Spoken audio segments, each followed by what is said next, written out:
Chapter 15. "The imbecile never mentioned the ring to anyone," said Sir Henry Lovejoy. They were in Hyde Park, walking along the banks of the Serpentine. The magistrate had brought a loaf of stale bread and was crumbling it up to feed the ducks.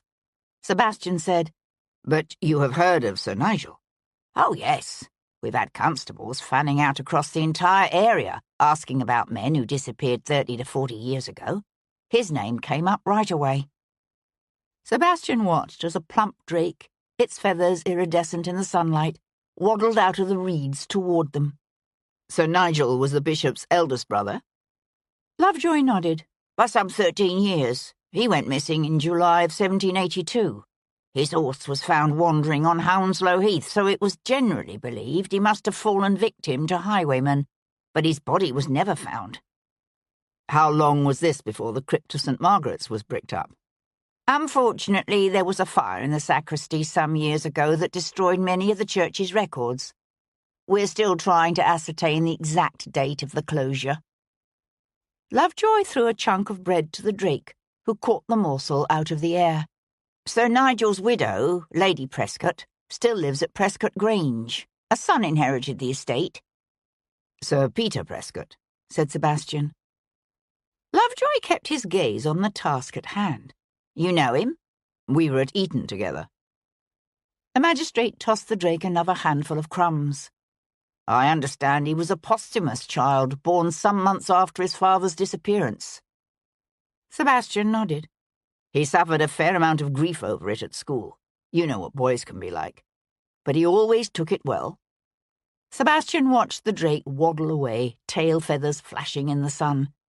"I'm told there were originally 5 Prescott brothers. The middle 3 were all killed in the wars of the last century." "Good heavens, I hadn't heard that. A most unfortunate family indeed." Lovejoy emptied the rest of his bread on the grass. "If Bishop Prescott learned that his brother's body had been discovered, it would certainly explain why those who saw him after Earnshaw's visit described him as agitated." "True. Except that William Franklin also described the bishop as troubled, and he saw Prescott on Monday." "It's my intention to take the victim's clothing, watch and fob out to Lady Prescott this afternoon. Hopefully she'll be able to make some sort of identification without actually viewing the remains." "What I want to know is, what happened to the ring?" Lovejoy glanced over at him. "It wasn't on the body?" Sebastian shook his head. "Earnshaw says he brought the ring up to London to show the bishop." Lovejoy's lips flattened into a disapproving line. "Seems a ghoulish thing to have done, tugging a ring off a corpse's finger." "Given the state of the body, I imagine it came off easily enough." Lovejoy cleared his throat uncomfortably. "Yes, well." "According to the Reverend, he gave the ring to Bishop Prescott. But I checked with London House, and no such ring has been found in the bishop's chambers. Gibson says it wasn't in the bishop's pockets or in his hand when the bodies were delivered to him." "I suppose the bishop may have dropped it in the crypt," said Sir Henry, dusting the last crumbs of bread from his hands. "I'll send some of the lads to give the place another going over." "There is one other possibility." Lovejoy raised an eyebrow in inquiry. Sebastian said, "The killer could have taken it." Later that afternoon, after she'd coaxed her mother out on a visit to one of Lady Jarvis's oldest friends, Hero settled on the window seat in her bedchamber and withdrew the bishop's schedule from her reticule. She ran through it quickly, relieved to see that there was nothing in the bishop's calendar, except, of course, for his frequent meetings with Hero herself, that might betray her to Devlin. Satisfied of that, she went back to the beginning. There, indeed, was the visit from Lord Quillian, just as she had suspected, on the afternoon of the Monday before the bishop's death. "Ha! You see?" she said aloud, as if Devlin himself were actually in the room with her.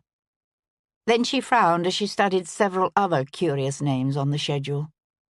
She might be 9/10 convinced of Quillian's guilt in the bishop's murder, but Hero liked to consider herself an open-minded person, which meant she had to remain receptive to other possibilities. Pushing up from her window seat, she went in search of paper and pen. At the top of the page she wrote Lord Quillian, and below that, William Franklin. For a moment she reconsidered, and started to cross out his name, for the man was aged and infirm. But she reasoned that it didn't require excessive strength or agility to hit someone over the head with an iron bar. So she left the American's name in place. She glanced through the bishop's schedule again, but came up with only one other interesting item: Sir Peter Prescott. Why, she wondered, would Sir Peter make an appointment to see his own uncle? She wrote his name on the list, then circled it in frustration. One of the more tedious aspects of being an unmarried female was the extent to which it circumscribed her movements and activities. Having recently suffered a bereavement, Sir Peter was unlikely to attend any social functions. And, try as she would, Hero could not come up with a sufficiently plausible excuse to visit him. Decorum could at times be exceedingly aggravating. That night, Sebastian made a rare appearance at his Aunt Henrietta's rout. One of London's most sought-after hostesses, the Duchess of Claiborne never failed to send her nephew an invitation to each of her many functions. Recognizing the summonses for what they were, thinly veiled attempts to introduce him to an endless line of suitable young debutantes, Sebastian invariably, but politely, refused. As a result, the sight of her disreputable but still highly eligible nephew actually appearing in her drawing rooms that evening was such a shock that Henrietta staggered slightly, one hand groping for the quizzing glass that hung from a ribbon around her neck. "Good heavens," she said. "It is you, Devlin. Don't tell me you finally decided to live up to the expectations of your house and look about you for a wife?" "No," he said baldly, cupping her elbow to steer her toward a small withdrawing room. "I want to hear what you can tell me about the Prescotts." "Shh," she whispered, shutting the door behind them with a snap. "I don't want Lady Christine to overhear." "Who?" "The Earl of Lumley's daughter. She really is lovely, Sebastian. But while I can assure you she is quite one of your admirers, it might be better if she didn't hear that you've once again involved yourself in murder." "I didn't involve myself in this murder. You did. Nevertheless, I'm afraid her sensibilities are such that—" "Aunt," he said sternly, "I am not here to be enchanted by your latest ingenue, however lovely she may be. I'm here because I want to know what you can tell me about Sir Nigel Prescott." "Sir Nigel Prescott? Why on earth would you want to know—" She broke off, her eyes widening. "Good heavens, is he the decades-old body in the crypt?" "In all likelihood, yes." She sat down on a nearby swan-shaped pink silk settee with an inelegant thump. "Good heavens," she said again. "You knew him, I presume?" "Of course I knew him." The Duchess of Claiborne not only knew everyone, she knew all their dirty little secrets too. And she remembered them forever. "A most disagreeable man," she said with very bad ton. "Nothing at all like his brother?" "Sir Nigel was the eldest?" She nodded. "Yes, of 5 brothers. He inherited the title while still up at Oxford. He was always a big man, tall like the bishop, but much bigger-boned and fleshy. He married a lovely woman by the name of Mary Mayfield and made the poor dear miserable. She hadn't been dead of consumption a year when he married again, to Lady Rosamond, the second daughter of the Marquis of Ripon." "When was this?" said Sebastian. She frowned. 76? 77? Something like that. "Sir Peter was his only son?" She nodded. "There were no children at all from the first marriage. He was wed to Lady Rosamond for some 5 or 6 years before Sir Peter was born, and he was a posthumous child, born after his father disappeared." Sebastian pulled forward a chair with gilded crocodile-shaped legs and sat down opposite her. "You say Sir Nigel was a disagreeable man. In what way?" "He had a vicious temper and a nasty reputation." She dropped her voice, even though they were alone and no one could hear. Hellfire Club, you know. Interesting, thought Sebastian. Squire Pyle had also mentioned the Hellfire Club. A notorious secret society of the previous century, the Hellfire Club had been dedicated to black magic, orgies, and political conspiracies. Meeting in the ruins of an ancient abbey, the monks specialized in defiling virgins, exhibitionism, voyeurism, and incest. At one time, its powerful members included the Prime Minister of England, the Lord Mayor of London, the Prince of Wales, and a certain homespun American named Benjamin Franklin. The Duchess kept her voice low. When he disappeared the way he did, it was assumed the club was somehow involved. An ungodly ritual gone awry, perhaps, or some poor young girl's family seeking their own revenge. There'd been other mysterious deaths and disappearances linked to that crowd, although mostly of young girls from the nearby villages. She paused to give him a significant look. And a few young boys. What did you think had happened to him at the time? Me? Henrietta sat back, her fierce blue, sincere eyes narrowing. She was a shrewd woman, able to see clearly through all the pretences and flummery of her society. Personally, I thought it more than likely that someone quietly slit his throat and dumped the body down an old well or some such thing. I told you, he was a disagreeable man. I don't think anyone was sorry to see him gone, least of all his wife. Tell me about her. Lady Prescott? There's not much to tell, really. She married Prescott at the end of her first season. There was talk of another suitor, but he was said to be a second son with no prospects. Her father, Ripon, was always badly dipped in those days. Gambling, you know. Most of the members of the Hellfire Club drifted pretty far into dun territory. Ripon and Prescott were both in the Hellfire Club. So I'm told. All I know is that when Prescott offered for Lady Rosamond's hand, Ripon accepted. Sold to the highest bidder, was she? Essentially. Ripon had half a dozen sons to see established in careers. He couldn't afford to let Lady Rosamond be picky, particularly as there were rumours that Ripon had dragged her back from the border, where she and her unsuitable suitor made a bolt for Gretna Green. Really? Who was this unsuitable suitor? I'm not quite sure. It was all kept very hush-hush. It must have been, if you didn't hear about it, said Sebastian with a smile. What can you tell me about Lady Rosamond's marriage to Sir Nigel? I don't think she was ever very happy, poor dear.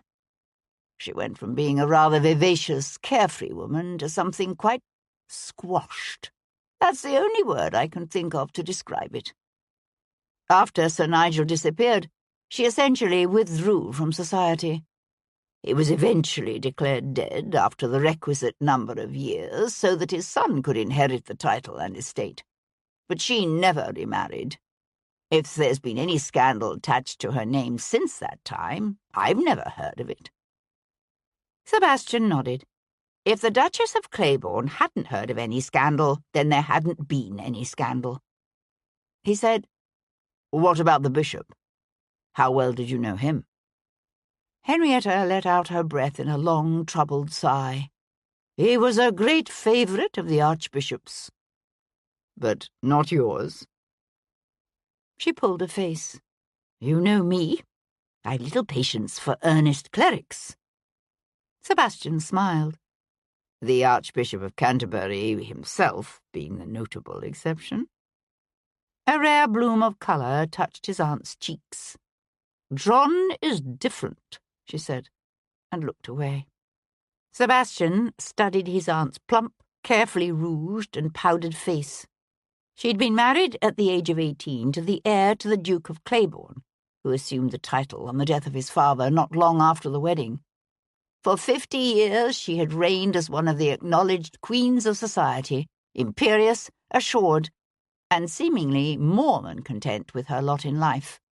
Odd that it had never occurred to Sebastian until now that the one-time Lady Henrietta Sincere might have nourished a tendre all these years for the poor but ambitious cleric who had eventually risen to become the most powerful churchman in all of England. She said, "I know the Archbishop had hopes that Prescott would be named his successor, but it never would have happened." "Why's that?" "In theory, the selection of the new Archbishop of Canterbury will fall to the Prince Regent. But you know as well as I do that when it comes to affairs of state, Prinny doesn't sneeze without consulting Jarvis first. And Prescott was far too reform-minded to ever find favour with Jarvis. You mark my words. When the time comes, Charles Manners Sutton will be named Archbishop. Mark my words." Jarvis's dislike of Prescott was well known to anyone who gave it much thought. The two men tangled on everything from slavery in the West Indies to child labour here in England. Interesting, thought Sebastian, that Miss Hero Jarvis hadn't bothered to mention it. "Not that I'm suggesting," the Duchess continued, "that Jarvis had anything to do with the bishop's death, however convenient that death may be for him." "Will no one rid me of this troublesome priest?" quoted Sebastian softly. The Duchess heaved to her feet with a soft grunt. "I assume your involvement in this affair is the reason you were seen walking with Miss Jarvis at the Chelsea Royal Hospital yesterday afternoon." "Good God," said Sebastian, "do you have spies everywhere?" "Not spies. Observant connections. And while I know I have been pressing you of late to set about the business of selecting a wife, I wouldn't want you to take that as in any way suggesting that you—" Sebastian gave a sharp bark of laughter. "Never fear, Aunt. I have it on the best of authority that Miss Jarvis considers matrimony under England's current laws a barbaric institution that gives husbands the same rights over their poor wives as an American master might exercise over his slave." "Good heavens, she said that?" "Yes." "Well—" His aunt's worried frown cleared. "Seeing as how you are here, why not take a moment to meet Lady Christine? She's—" "No, Aunt." "But she's—" "No." Sebastian opened the door for her, then stopped by saying, "Was there any connection that you know of between Jarvis and Sir Nigel Prescott?" She hesitated, her brows drawing together in thought. "I believe there was something." She let out her breath in a harsh sigh and shook her head. "I must be getting old. But don't worry, it will come to me. Eventually."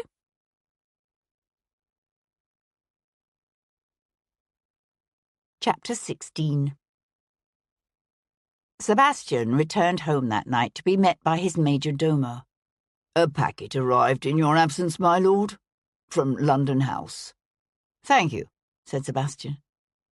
Carrying a branch of candles into the library, he slit the seal on the sheaf of papers and spread them open on his desk. The top sheet proved to be a curt note from the bishop's supercilious chaplain, Simon Ashley. Sebastian could imagine the cleric's nose twitching with disapproval as he wrote it. "My Lord Devlin, as per the Archbishop's instructions, herewith find enclosed a list of the bishop's most recent appointments.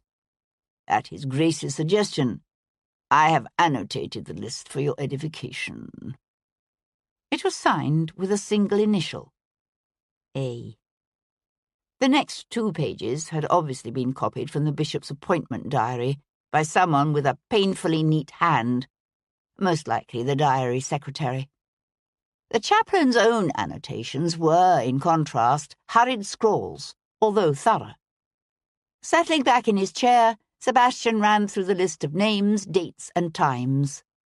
Most of the bishop's appointments over the past week appeared to be routine meetings with church functionaries or parishioners.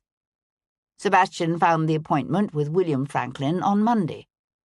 Although late in the afternoon, it appeared to have been the bishop's first scheduled appointment of the day, and it was followed immediately by the meeting with Lord Quillian.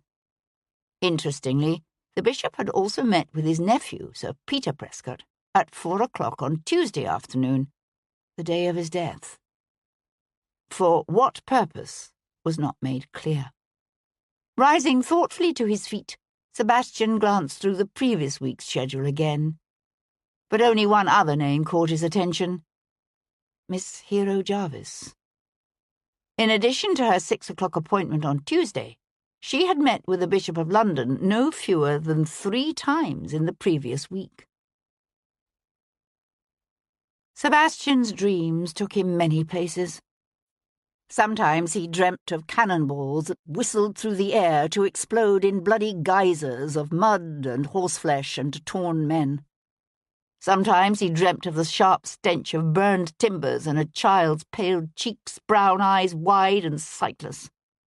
And then there were those dreaded nights when he dreamt of a woman with blue, sincere eyes who touched her fingertips to his and then slipped away, lost to him forever. She came to him again that night as a storm blew in off the North Sea, bringing with it the bite of an unseasonably cool wind. He felt her soft lips tremble against his, felt her tear-slicked cheek warm and wet against his neck. Beneath his touch, her body shivered. And he knew a start of horror that brought him instantly, heart-poundingly awake. He lay for a moment, his breath coming harsh and ragged. Then he swung his legs over the side of the bed and went to fill a glass with brandy. He drank it down, shuddering. Setting aside the empty glass, he jerked open the drapes and threw up the sash. The growing wind scuttled heavy clouds across the dark sky and bathed his hot skin with the cool air of the night. In the street below, the oil lamp at the corner flickered, went out. But Sebastian had the keen eyesight of a creature of the night. Resting his palms on the sill, he leaned forward, his attention caught by the figure of a man crouched in the pool of shadow cast by the front steps of the house opposite. As Sebastian watched, the man raised a cheroot to his lips and drew deeply, the glowing embers illuminating his bony features and narrowed eyes. "Bloody hell," swore Sebastian. Shoving away from the window, he snatched up his breeches and the small pistol with an ivory handle and double barrels he kept primed and ready, and turned toward the door. Obadiah Slade had the lit cheroot halfway to his mouth when Sebastian pressed the muzzle of his flintlock against the man's broad temple and drew back both hammers. "Do the world a favour," said Sebastian, "and give me an excuse to blow your brains out." For the briefest instant, the other man froze. Then he rested the cheroot against his lower lip and inhaled sharply. "What? A fine moral gentleman like yourself committing murder on the streets of London?" The former corporal exhaled a blue stream of smoke, his lips pursing insolently. "I don't think so." Sebastian kept his arm extended, the muzzle biting into the flesh of the other man's forehead. "Why are you watching my house? Ain't no law saying an Englishman can't stand on the street smoking a cheroot now, is there? Depends on the Englishman and the street." Obadiah took another drag on his cheroot. "Took me a while after I seen you in Aldgate today, but I finally figured it out. Me dad told me you were at him over the bishop. He thought you was a constable. He don't know what you did in the army, how you could pass yourself off as everything from a Spanish peasant to a French general." "Is that why you're here? Because of Jack Slade?" "Nah." Obadiah took a final drag on his cheroot and let it fall to the footpath. "You know why I'm here." Sebastian stepped back, the pistol still held at full cock. "Come around here again, and I'll call the watch on you." Moving deliberately, Obadiah brought the heel of one massive boot down on the glowing tip of the cheroot. "Know what 100 lashes do to a man's back? If it had been up to me, you would have been hanged." Obadiah's teeth glowed white in the darkness. "Takes a long time to lay 100 lashes on a man's back. You know how I survived it." When Sebastian remained silent, the other man ground his boot back and forth, pulverizing the cheroot beneath the heel. "There's lots of different ways to kill a man. The one I picked for you. You're going to wish you'd pulled them triggers." Sebastian felt his finger tighten against the cold metal in his hand, then willed himself to relax. "You're not worth it." Obadiah smiled and turned away, his gait a languid, contemptuous threat. "You say that now."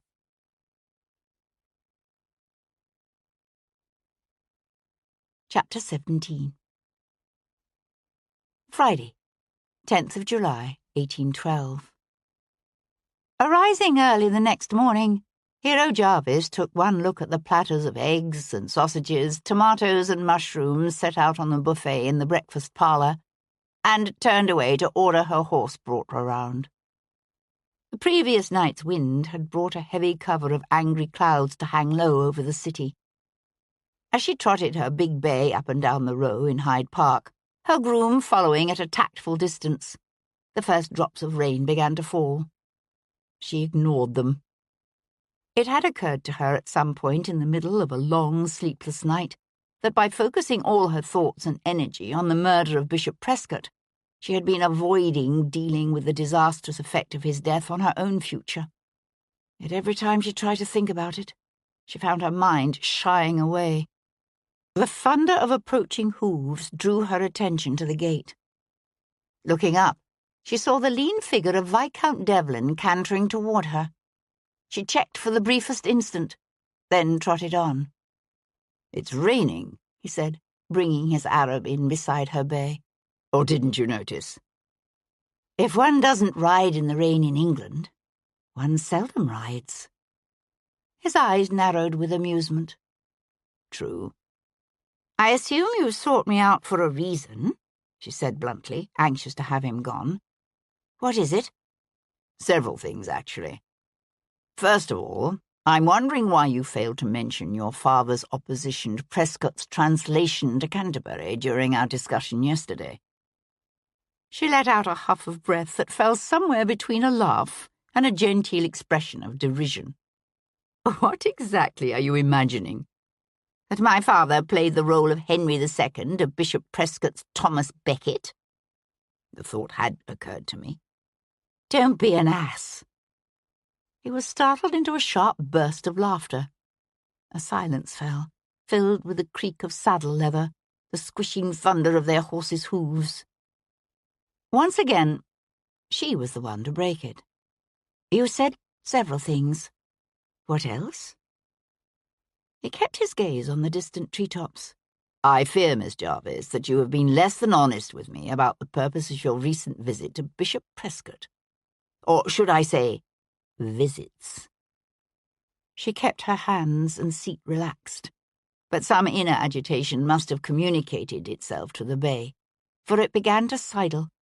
She corrected it immediately. After a moment, he said, "No comment." She turned her head to study his fine-boned, handsome face, but she could detect no sign that he had discovered her secret. "The bishop is dead. How, pray, do you presume to know what passed between us?" The rain began to fall harder, slapping the leaves of the chestnuts along the Row, drumming on the turf. The Viscount readjusted his hat. "A remark the bishop made about an old friend in need of counselling." Inside, her stomach did an unpleasant flip-flop. But she had herself well in hand now. "There is obviously some sort of confusion," she said evenly. "Perhaps. Although I can't help but wonder, 3 visits? Over one speech?" The rain was coming down now in buckets. Water ran down the Viscount's cheeks, found its way down the back of Hero's collar. She said, "Perhaps we should continue this conversation at some future date in a less damp environment." Signalling her groom, she turned the bay's head toward home. "Good day, my lord." She was aware of his gaze upon her, of him watching her as she left the park. She did not look back. Returning home to Berkeley Square, Hero dismissed her maid, stripped off her riding habit, and went to stand in front of her dressing-room mirror. She stared at her reflection dispassionately, her hands splayed across her lower abdomen. Her body was still slim, her stomach flat. But for how much longer? 1 month? 2? For how long could she continue to move amongst the haute ton of London? The high-waisted, fashionable dresses of the day would disguise her changing shape for a while. But the time was coming when she would need to go away. It had been her intention to spend the coming autumn and winter in the Welsh mountains at the home of a dear cousin. Hero knew the name of the couple who was to receive her child, but they had been carefully kept in ignorance of her identity. And without Prescott, her ability to transfer the child to its adoptive parents without betraying her own identity was seriously compromised. She thought about contacting the couple directly, then rejected the idea out of hand. To do so would mean condemning herself to a lifetime of looking over her shoulder, worrying always about exposure and blackmail. She needed to find some other alternative, quickly. She was running out of time.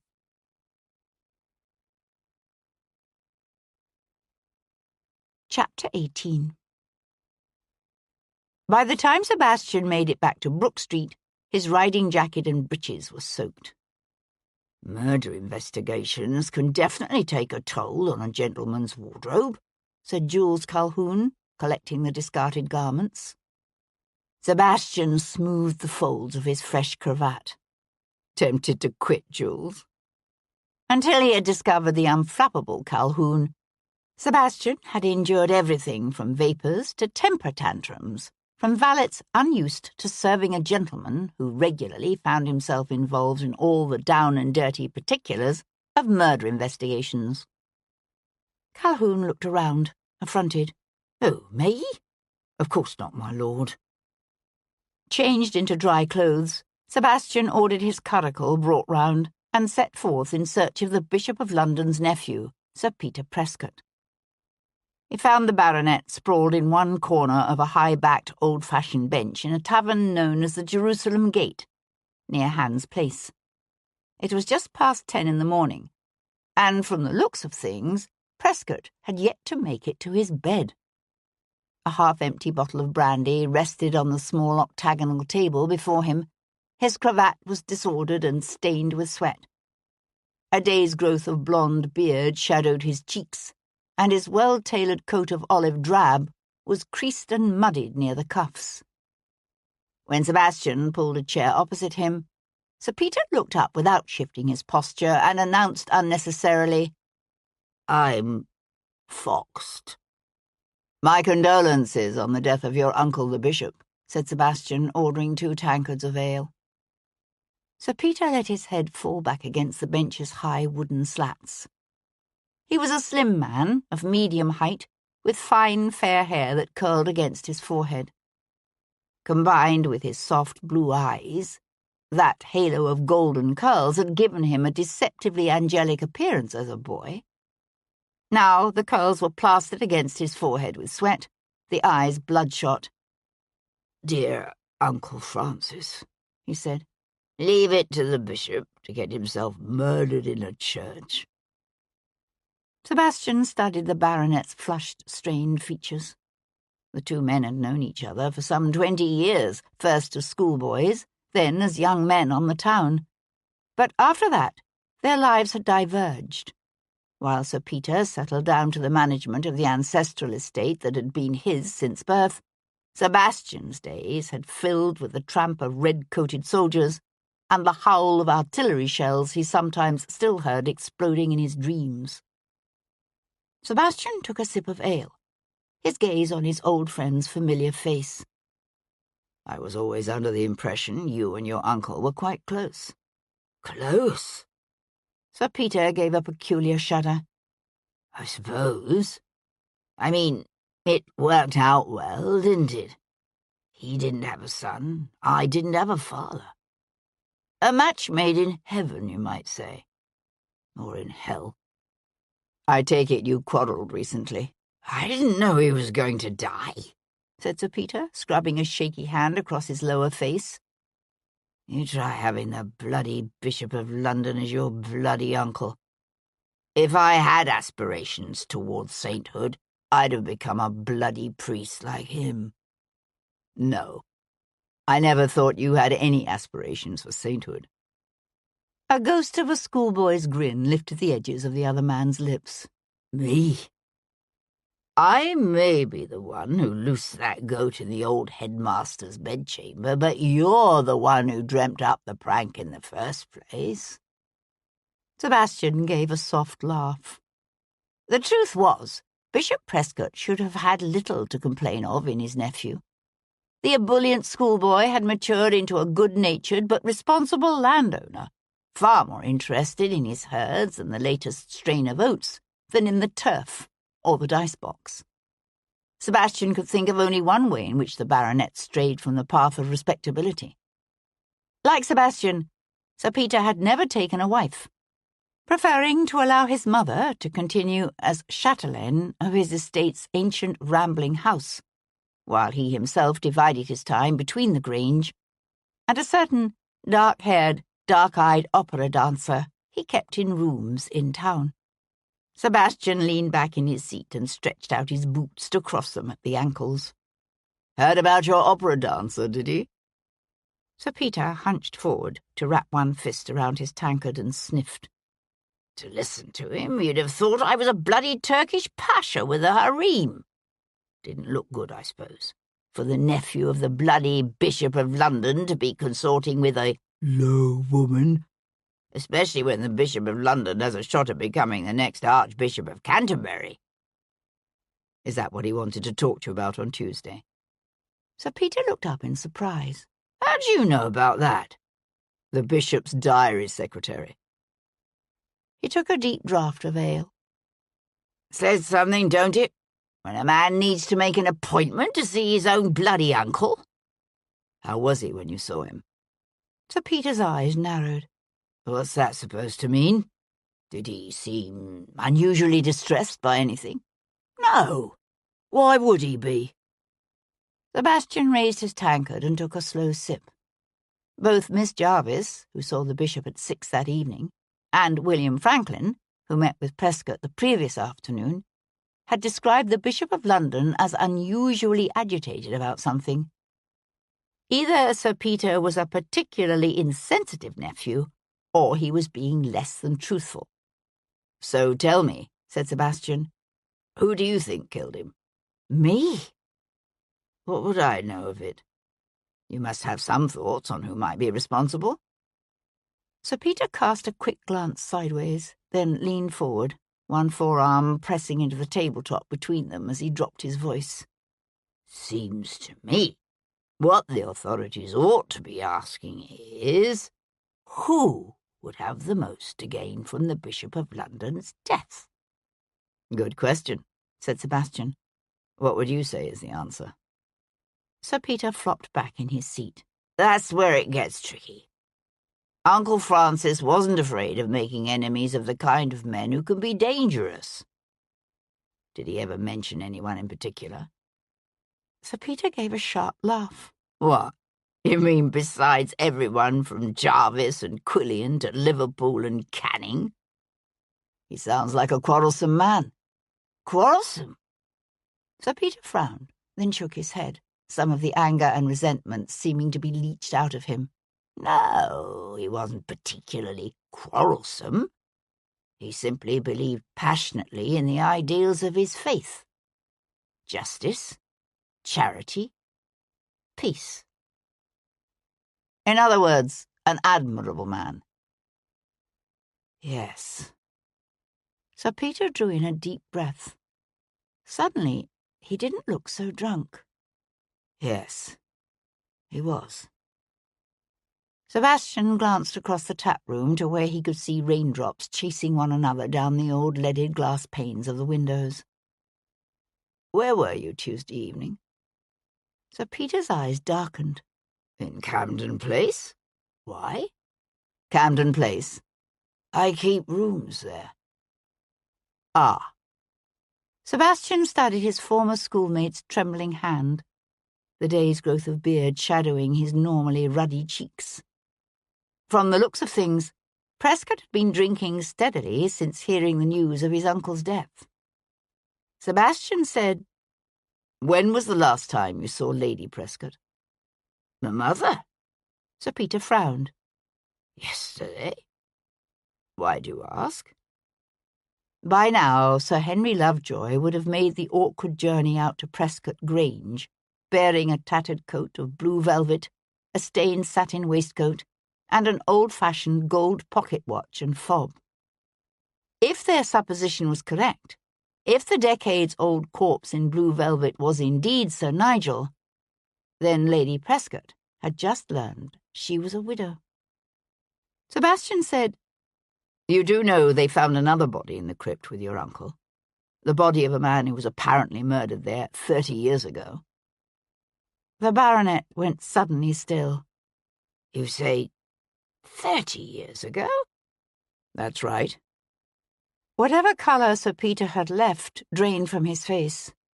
"What are you saying?" Sebastian pushed to his feet and dropped a hand on his friend's shoulder. "I'm saying you might consider returning to the Grange. I suspect you'll find Lady Prescott in need of your support."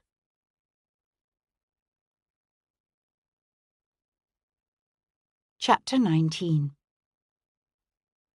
Sebastian was driving up Whitehall, headed toward Bow Street, when he spotted Charles, Lord Jarvis, coming out of the Foreign Office. The rain had eased up for the time being, leaving the gutters running and the pavement glistening with wet beneath heavy grey skies. Sebastian drew in close to the curb. "I wonder if I might have a word with you, my lord."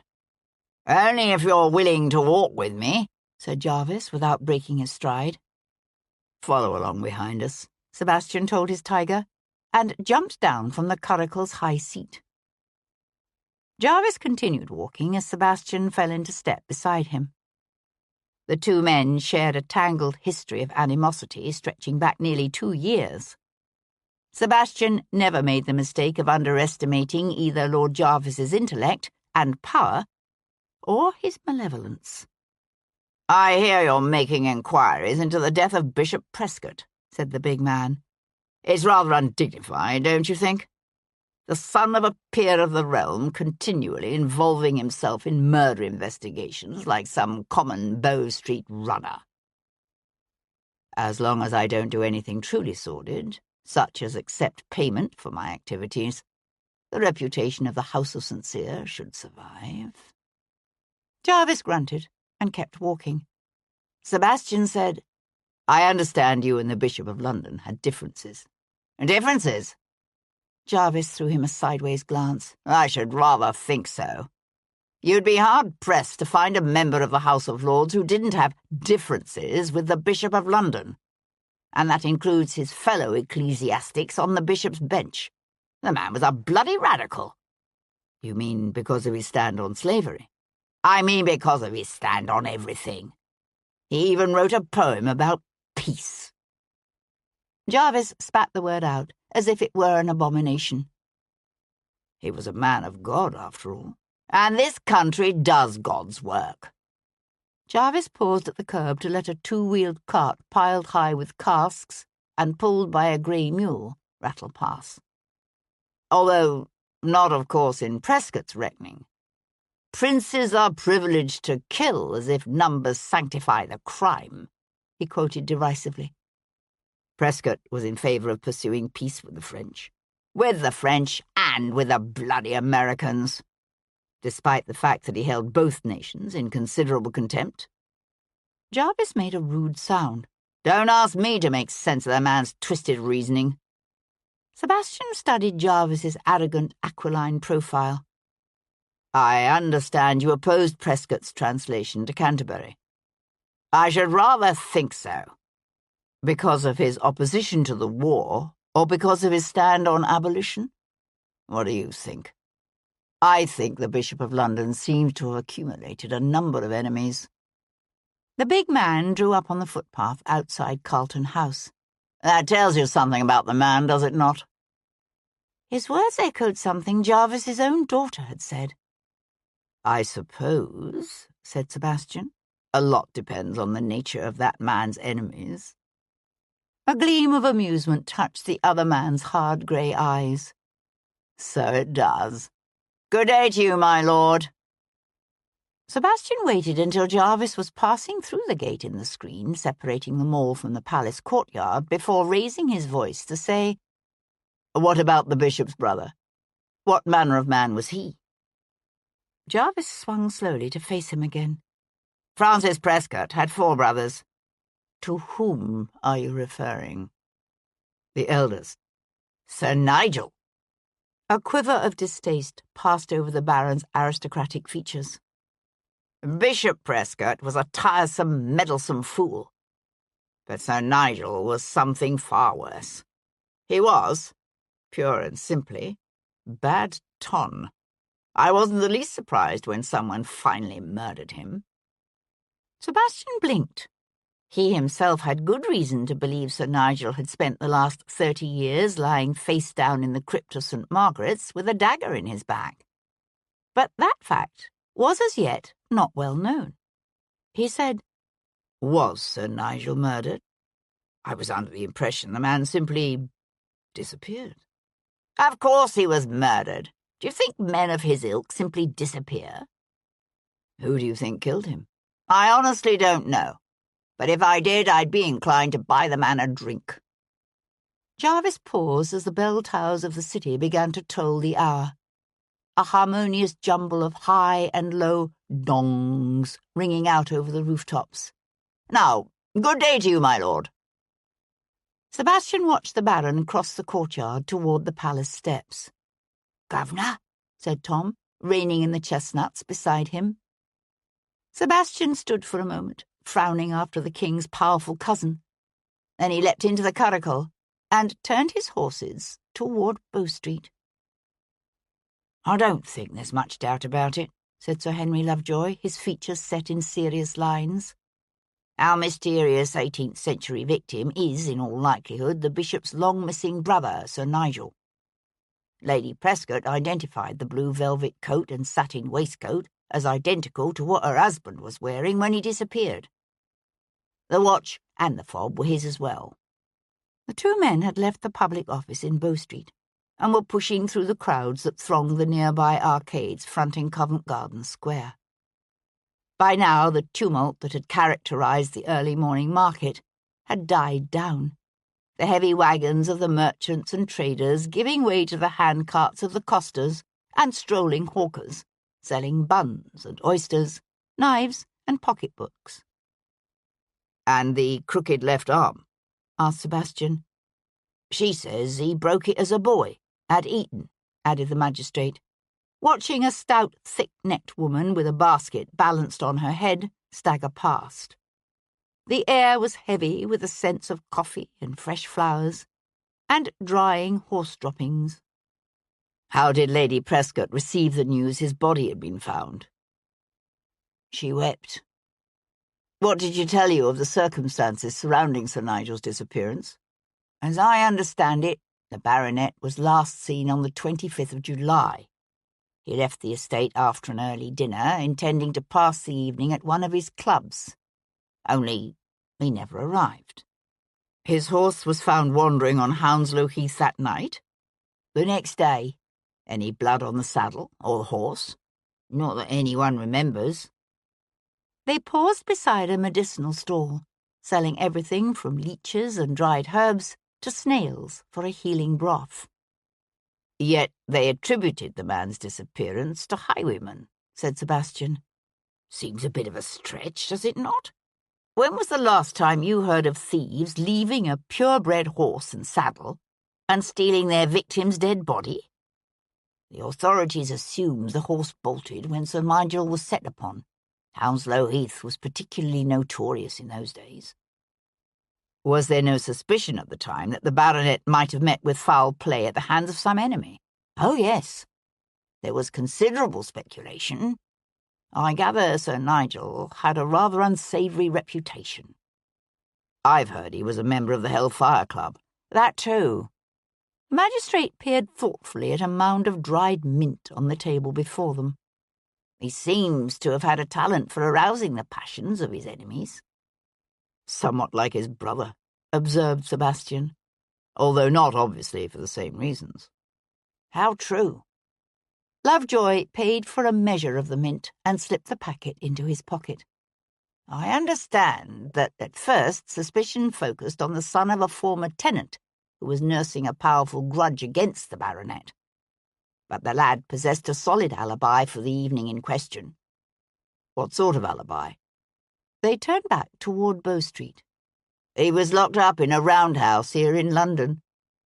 Sebastian thought about the Renaissance dagger that had been found in Sir Nigel's corpse. He could see a disgruntled farmer taking a sickle to the baronet's back. But an antique Italian dagger? Aloud he said, "What was the nature of the lad's grudge?" "Seems his father had quarrelled with Sir Nigel over some trifle. Sir Nigel retaliated by having the family evicted from their cottage.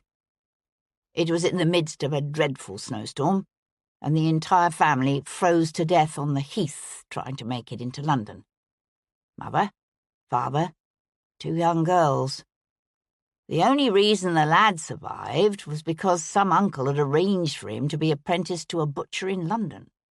So he wasn't with them." Sebastian drew up short, the tumult of the busy square swirling around him. "You say the lad was a butcher's apprentice?" Lovejoy looked over at him in surprise. "That's right. Why? Do you know his name?" "Slade. Jack Slade." Something of Sebastian's reaction must have shown in his face, because Lovejoy said, "You know him?" "I know him," said Sebastian.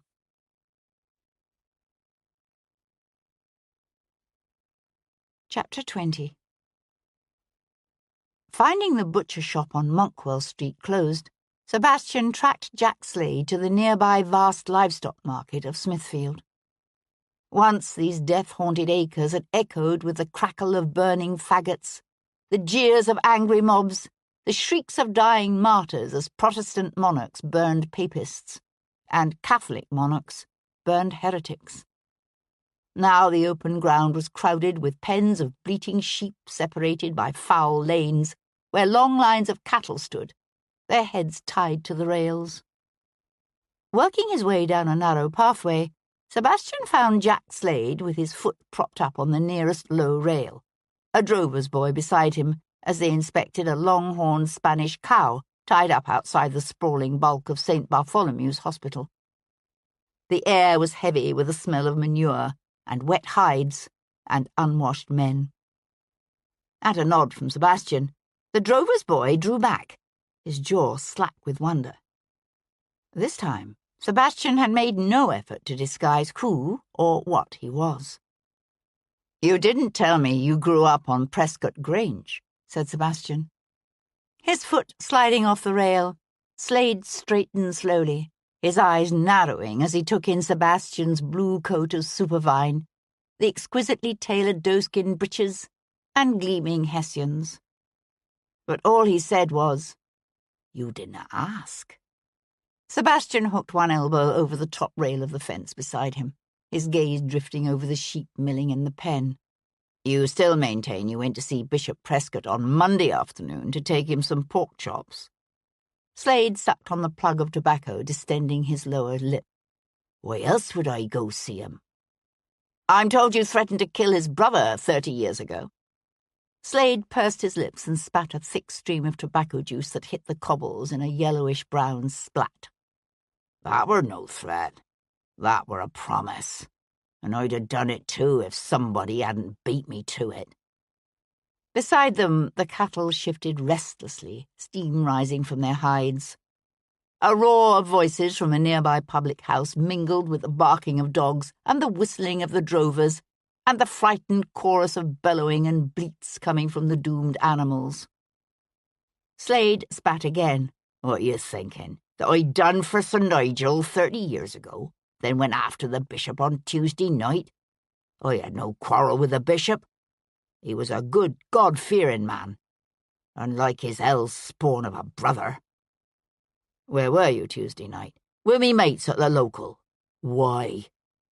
What time did you get there? Slade smiled, revealing 2 rows of rotten tobacco-stained teeth. What time did the good bishop get himself killed?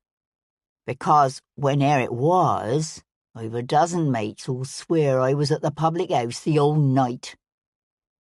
Sebastian watched a hawker working the crowd, his tray piled high with sausages. I hear you were locked up in a watch house the night Sir Nigel disappeared. Yeah, on the Strand. What of it? Convenient, weren't it just? Sebastian studied the butcher's creased, sun-darkened face. Who do you think killed him? You mean Sir Nigel? Slade sniffed. I don't know. But if I did, I'd buy the bastard a bloody drink.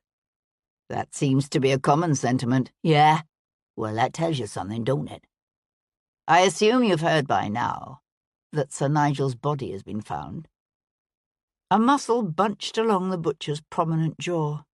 No. Where? In the crypt of St. Margaret's. It seems he was murdered down there, not long before the crypt was sealed. To Sebastian's surprise, Jack Slade threw back his head and laughed. Sebastian said, That's amusing. Course it's amusing. He glanced sideways at Sebastian. You don't find it amusing? I'm obviously missing something. Slade laid a forefinger beside his nose and winked. Seems our good bishop had more than his fair share of secrets, Did he? Kind of makes you wonder, don't it? Why he ordered that crypt bricked up all them years ago. The bishop? Sebastian frowned. What did the Bishop of London have to do with the decision to seal the crypt of St. Margaret's? Amusement danced in the other man's small, dark eyes. You don't know, do you? Evidently not, said Sebastian dryly.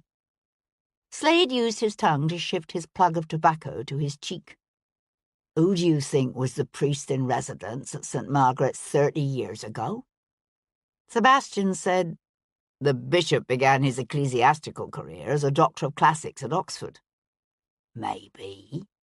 Slade leaned toward him, his breath heavy with the odours of rotten teeth and half-masticated tobacco. But I knows what I knows. You look into it. You'll see. He paused, his small eyes practically disappearing into the folds of flesh as he smiled. Captain, Lord Devlin.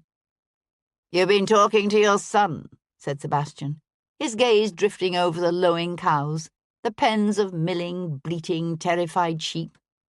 I don't see him around today. Nope. But that don't mean he ain't here, watching ya. Slade ran his hand down the Spanish cow's flank. The cow shied away, bellowing, its hooves churning the mud and muck of the passage. You think about that, he said, and walked off into the noisy, pushing throng of men and beasts. It seemed at first improbable to Sebastian that the Bishop of London might be the shadowy reverend who ordered the crypt of St. Margaret's bricked up all those years ago. Yet the more he thought about it, the less certain he became. The exact year of the closing of the crypt had been forgotten, and no one had bothered to inquire too closely into the bishop's own past. Leaving the market at Smithfield, Sebastian turned his horses toward the West End, to London House in St. James's Square. He found the bishop's chaplain seated on the floor of the bishop's official chambers, surrounded by piles of paper and looking harried. I beg your pardon, my lord, he said, shifting a large stack of folders, but now is not a good time. Just one question, said Sebastian, pausing in the doorway of the dishevelled chambers. Was Bishop Prescott ever the priest in residence at St. Margaret's in Tanfield Hill? Frown lines appeared in the chaplain's forehead. Why, yes, of course, back in... He broke off suddenly, his eyes widening as comprehension dawned. Good heavens. Exactly. They went for a walk in the square, skirting the perimeter of the octagonal-shaped iron fence that railed off the vast circular pond in the centre. I was under the impression, said Sebastian, that the bishop began his career at Oxford. He did. The chaplain clasped his hands together behind his back, the black skirts of his cassock swirling around his ankles as he walked. He believed initially that his vocation lay in scholarship, but then he discovered he possessed an affinity for ministry. When the benefice at Tanfield Hill fell vacant, it was given to him. St. Margaret's is in the Prescott family's gift. More than half the livings in England were under the control of private landowners, who either gave them to a younger son or cousin, or sold them, like an investment. Yes.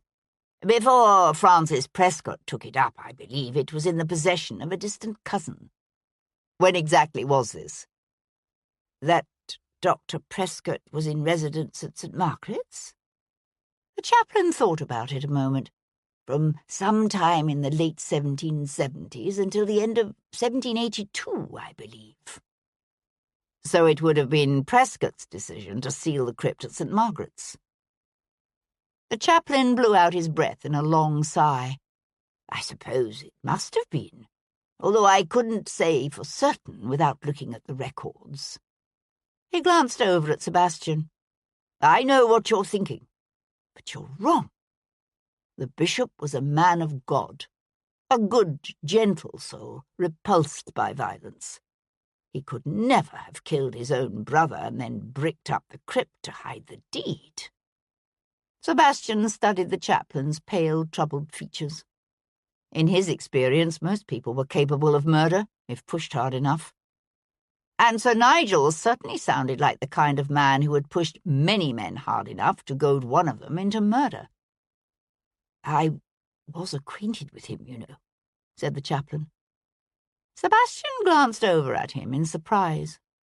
You mean Sir Nigel? The chaplain nodded. I was only a child when he disappeared, but he was most memorable. A huge man, loud and rather frightening, actually. How did the two brothers get along? Sir Nigel was... The chaplain hesitated, searching for the right words. He eventually settled on a difficult man. In what way? The chaplain's lips tightened into a thin line. I see no point in speaking ill of the dead. Even when one is dealing with murder? They walked along in silence for a moment, the chaplain's features set in troubled lines. After a time he said, Sir Nigel could be charming, even gracious. Yet he could also be quick-tempered, vicious, and vindictive. He was cruel to everyone, from his wife and servants to his dogs. The only creatures I ever saw him treat with any restraint and affection were his horses. As a child, I soon learned to avoid him whenever possible. How did he get along with his brother Francis? Sebastian asked again. Bishop Prescott was the youngest of 5 brothers and 2 sisters, with Sir Nigel the eldest. Given the large difference in the 2 men's ages, I doubt there was much interaction between them. But that would have changed, surely, when Francis Prescott took up the living at St. Margaret's? I suppose. They had completed their circumambulation of the pond. The chaplain glanced up at the crape-hung facade of London House. I wish I could help you more, but it was all so long ago. Sebastian nodded. Thank you. You've been a tremendous help. He turned toward where Tom was waiting with the horses, then paused to look back and say, Did the bishop ever talk much about his time at St. Margaret's? No. To be honest, I can't recall ever having heard him mention it. I suppose that's why I didn't make the connection sooner. You don't find that unusual? The chaplain frowned. That he didn't talk about it, you mean? At the time, I didn't. But now that I think about it... He let out a long sigh that left him looking suddenly older than his years and considerably more likeable. It's worrisome, yes. Very worrisome.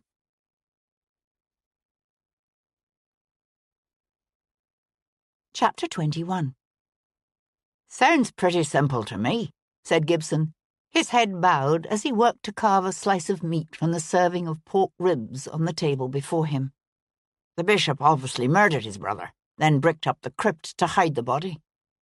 I suppose it's possible, agreed Sebastian, leaning back in his seat. They'd come here to an old inn near the Irishman's surgery on Tower Hill so that Gibson could grab something to eat. Sebastian wasn't hungry.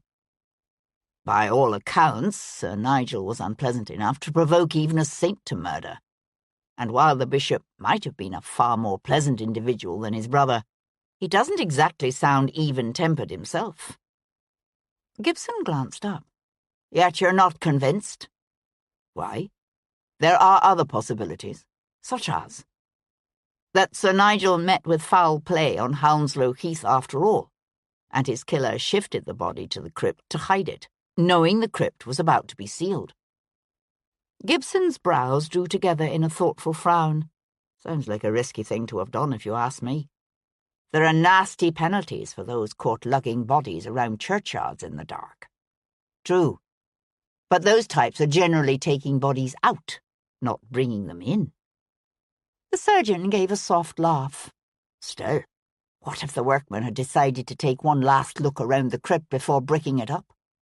The body would have been found 30 years ago, at which point suspicion would have fallen on the priest in residence, namely Sir Nigel's brother. Actually, when you think about it, it would have been a clever way for someone with a grudge against the Prescotts to get back at both brothers. Kill Sir Nigel, and then set up Francis Prescott to take the blame. Except that the body wasn't found. No, it wasn't. The problem with that scenario, said Gibson, working on his pork with the surgeon's thoroughness, is that Sir Nigel was a big man. Not an easy burden to shift when you're dealing with a deadweight. If you ask me, he was killed in that crypt. Sebastian watched his friend's flawless dissection of his pork ribs with something approaching awe. 2 men could have lifted the body, 2 strong men. They could have, Gibson acknowledged. The problem with having Sir Nigel killed in the crypt is that it then begs the question, what the devil was a 40-year-old baronet doing down in the crypt of the village church in the middle of the night? Gibson took a drink of ale. What if someone he loved had recently died? Someone who was buried in the crypt? He could have been grief-stricken enough to want to be near them. From what I've heard of Sir Nigel's character, it seems unlikely, although I suppose it could be possible. Sebastian thought about those mouldering stacks of coffins, the dark-stained bones and grinning skulls. Ghoulish, but possible. You did say he was a member of the Hellfire Club, did you not? Black magic rituals and all that. Yes, except... Except what?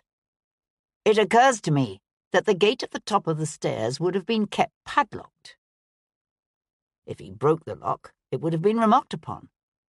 So he must have had a key. The living was in his patronage, right? Said Gibson. He may well have had a key. If he left the gate to the crypt open behind him, his killer could have followed him down, killed him, then taken the key from his body and secured the padlock again when he left, with none being the wiser. Sebastian sat for a time, drinking his ale in thoughtful silence. There is one other aspect to all this we've yet to consider. Gibson looked up questioningly. There were originally 5 Prescott brothers, with Sir Nigel the eldest and the bishop the youngest. The 3 middle brothers all chose to make the army their career. By 1782, all 3 were dead, leaving Francis Prescott as his brother's heir presumptive. What are you suggesting? That the bishop killed his older brother for the inheritance? It does happen, although I must admit it sounds decidedly out of character in this case. Gibson finished picking the ribs clean and shoved his plate away. If it is true, it must have been something of a shock to the bishop when Lady Prescott gave birth to a posthumous heir some months later. Sebastian drained his tankard. And none of it explains who killed the bishop himself, or why. Could have been the son, Sir Peter. He discovered his uncle killed his father for the inheritance, so he killed his uncle in revenge. I don't think so. I know Sir Peter. You knew him as a boy. People change. Gibson watched Sebastian push to his feet. "What do you plan to do next?" "Drive out to the Grange in the morning and talk to Lady Prescott." "What do you think she can tell you?" "I'm not sure. What her husband was doing down in that crypt would be a nice place to start." That evening, Sebastian took a copy of Aeschylus's The Libation Bearers from his shelves and settled down to read with a brace of candles and a glass of port at his elbow. The second in the famous Athenian playwright's bloody trilogy on the curse of the house of Atreus, The Libation Bearers told an agonizing tale of murder and vengeance and hints of madness. But Sebastian could find nothing in that ancient Greek myth that seemed of any relevance to the death of the Bishop of London. He was halfway through the third act when Kat came to him. Ushered into the drawing-room by Maury, she brought with her the scent of beeswax and oranges and the cool air of the night. She paused just inside the door, one hand pushing back the hood of her cherry velvet cloak, while she waited for the major domo to discreetly bow himself from the room. The light from the candles gleamed over her pale cheeks and the shiny dark fall of her hair, and she was so beautiful she took his breath. "I have an answer to your question," she said. The book slid to the floor as he rose to his feet. He did not step toward her. "And?" "There's been speculation for some time that the Bishop of London hid a secret of some sort from his past. But none of the attempts by various agents to discover the nature of that secret were successful." Sebastian met the brilliant blue intensity of her gaze. "You're certain?" "Yes." She turned to go. He stopped her. "May I offer you something? A cup of tea? A glass of wine?" What he was really saying was, "Stay." She hesitated, a sad smile playing about her lips. "No, thank you. You know that would not be wise." He stared at her from across the room. "Yes, you're right." But he still couldn't stop himself from saying, "How are you, Kat? In truth, does Yates treat you well?" She gave a faint shrug. "He is never anything but a gentleman. We go our own ways." As hard as it was for Sebastian to imagine her with another man, it was even harder for him to think of her trapped in a loveless marriage. He said, "It doesn't sound like much of a marriage." "It's the kind of marriage I want. We are friends." "I would like to see you happy and in love." She gave a sad smile. "And you, Sebastian? Hendon is desperate for an heir." "I will take no woman to wife unless I can give her a whole heart. Or unless I must," he thought, "to preserve her honor." She nodded and drew her hood back up over her hair. "Thank you," he said, with a painful formality that hurt him almost as much as anything else. "I spoke to Gibson," she said, her hand on the door, as if she knew she should leave but couldn't quite bring herself to go. Through all that had happened in the past 10 months, she and the Irish surgeon had remained friends. "He told me about Obadiah Slade." She hesitated. "Please be careful, Sebastian." Somehow he managed to give her a jaunty smile. "I'm always careful." "No, you're not. You're never careful. That's what worries me." After she had gone, he retrieved his book from the floor. But the words swam before his eyes, and he imagined the scent of her lingered still in the room, like a sweet memory, just beyond his grasp. The Reverend Malcolm Earnshaw sank before the high altar of St. Margaret's, his hands clasped in supplication before him as he let out a low moan. Beneath his aching knees, the worn stone paving of the aisle felt cold and cruelly hard. But he welcomed the pain as a kind of penance. The jewel-toned stained glass of the soaring windows of the apse before him showed only black against black, while the distant recesses of the church were lost in the gloom of the night.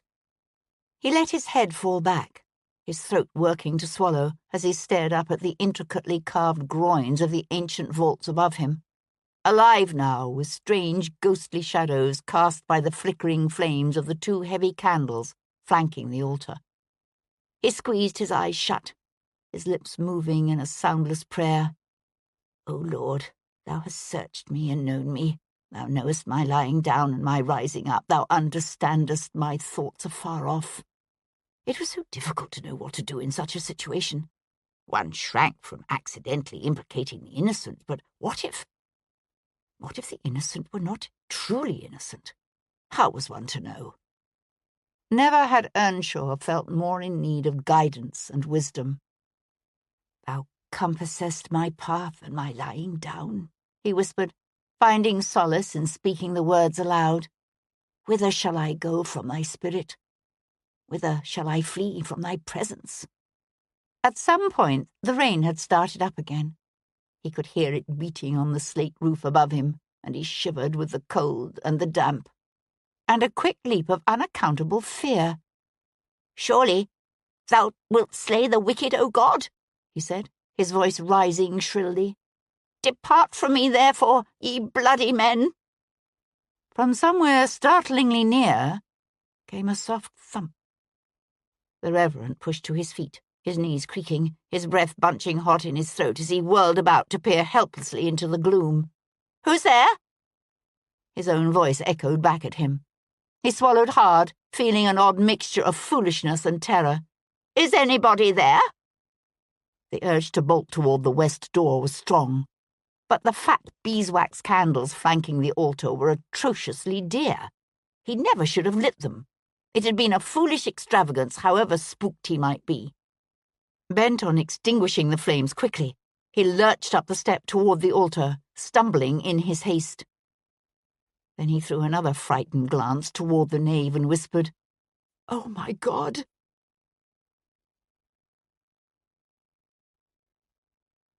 Chapter 22. Saturday, 11th of July, 1812. The next morning, Sebastian drove out toward Prescott Grange, intending to speak to the widow of Sir Nigel Prescott.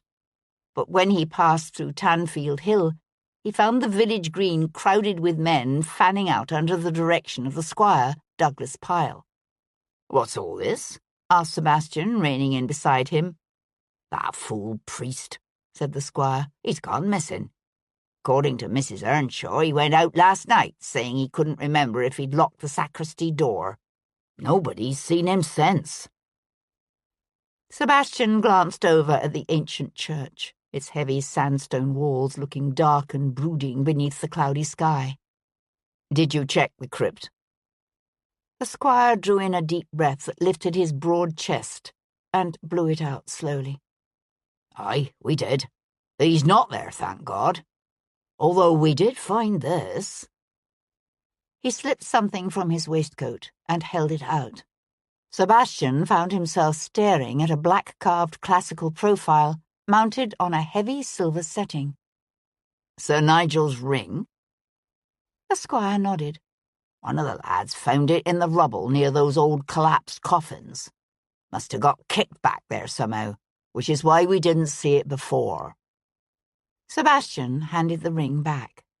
Does Earnshaw do this often? Visit the church at night, I mean. His wife says sometimes, when he's troubled. He was troubled. She says he seemed to be. Does she know about what? The squire shook his head. He's been acting queer ever since he found the bodies in the crypt. But then, who wouldn't? True, said Sebastian. He studied the squire's pleasant, fleshy face. How well did you know Sir Nigel Prescott? Sir Nigel? Not all that well. He was a good bit older than me. The squire rubbed the back of his neck with one hand. I hear they're saying the fright in blue velvet was him. So it would seem. The squire shook his head.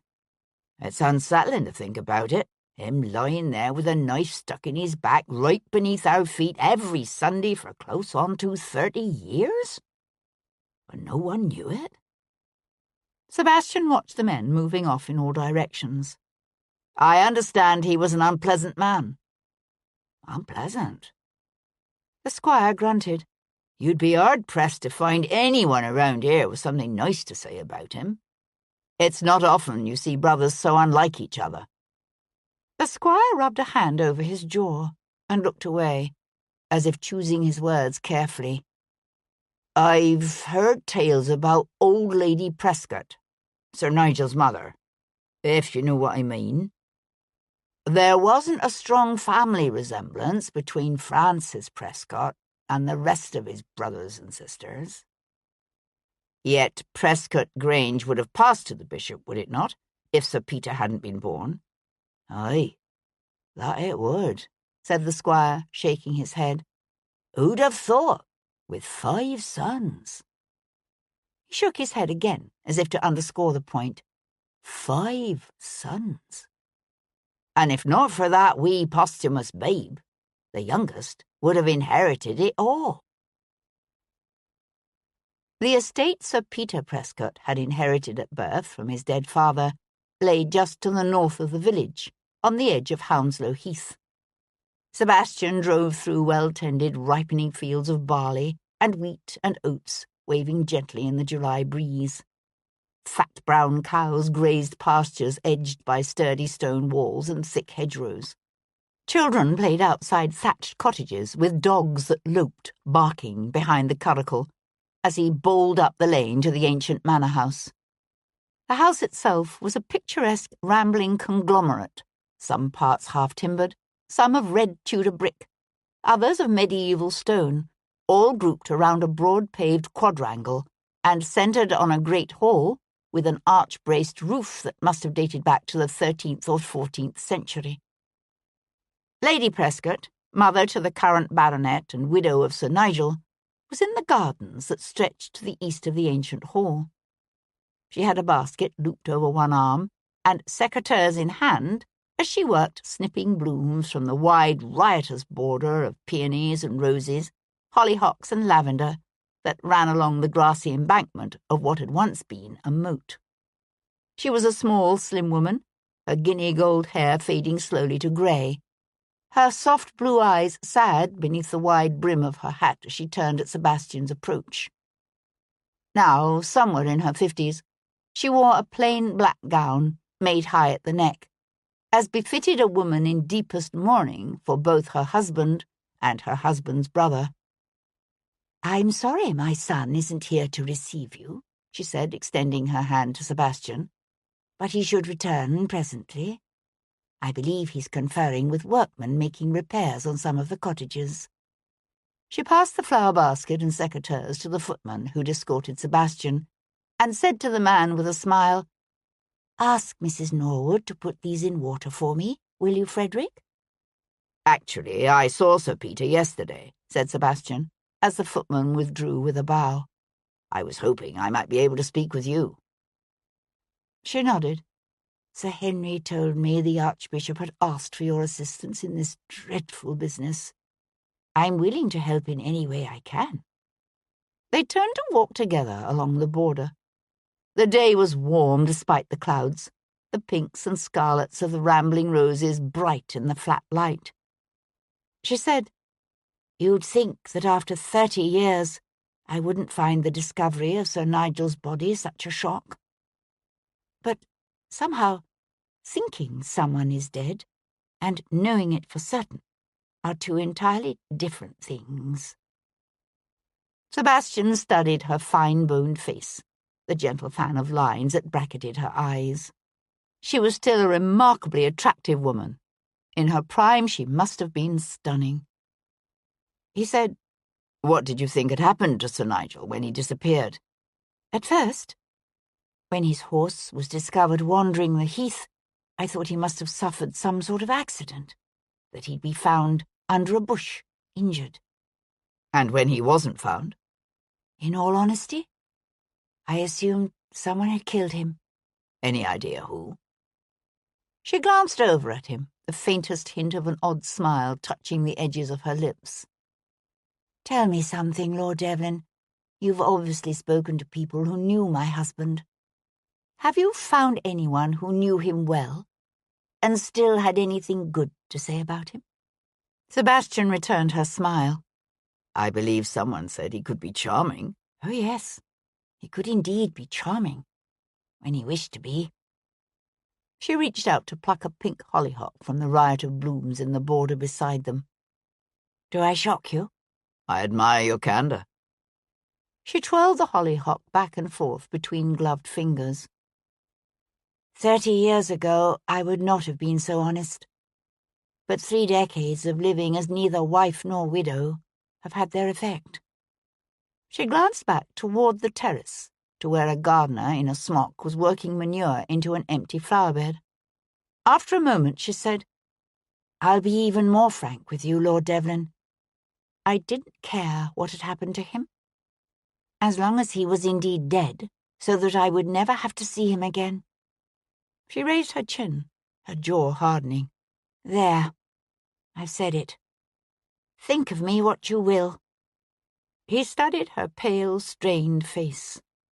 What manner of man, he wondered, could have inspired such passionate, enduring animosity in his gently bred young wife? And yet, according to Lovejoy, she had wept when shown the evidence that Sir Nigel was indeed dead. Aloud, Sebastian said, I'm told Sir Nigel's brother, Francis Prescott, was the priest in residence at St. Margaret's at the time your husband disappeared. Yes. It was a tremendous comfort to me at the time. Turning away from the ancient moat, they followed a track that wound toward a distant copse of elms and chestnuts. Why do you ask? Do you remember the circumstances surrounding his decision to brick up the church's crypt? Very clearly. Francis had wanted to seal it off for some time. The smell was truly appalling, particularly in the heat of summer. And there were concerns that the air wafting up from the decomposing bodies might expose the congregation to disease. Unfortunately, the Dowager Lady Prescott, my late mother-in-law, was adamantly against the idea. She was determined to be buried in the crypt, beside her 2 daughters who had died as children. She begged him to wait until after she was gone, and he did. When did she die? That June, not long before Sir Nigel disappeared. After her funeral, Francis moved quickly to have the crypt closed. You never connected the sealing of the crypt with the disappearance of your husband? She turned to face him, her soft blue eyes wide in a pale face. No? Why ever should I? Why, indeed, thought Sebastian. Aloud, he said, I understand it was Sir Nigel's intention to visit his clubs the evening he disappeared. Yes? Any idea as to why he might have changed his mind and gone to St. Margaret's instead? She looked at him blankly.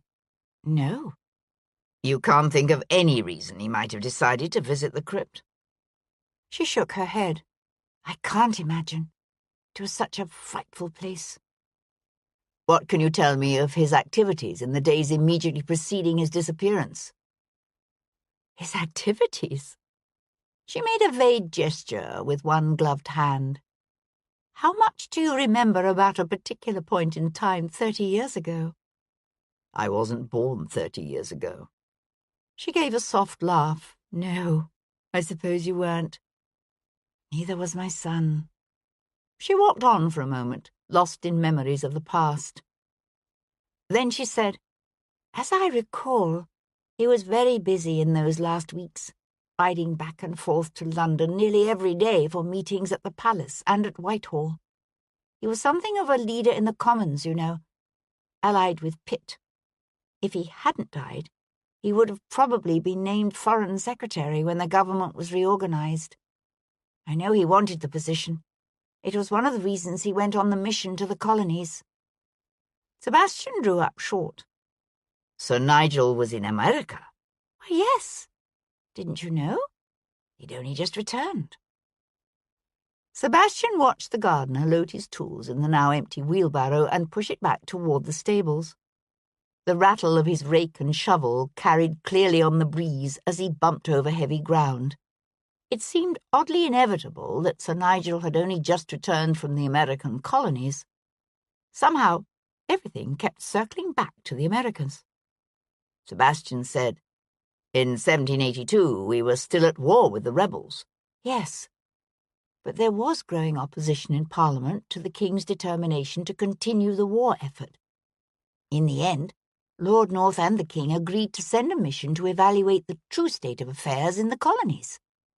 Who were the other members of the mission? Sebastian asked, although somehow he already knew the answer.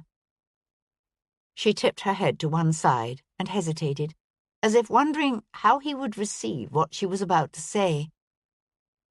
There were 3 of them: Sir Nigel, Charles, Lord Jarvis, and your own father, the Earl of Hendon.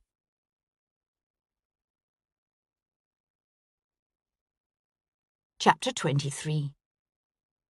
Sebastian found his father at the Horse Guards.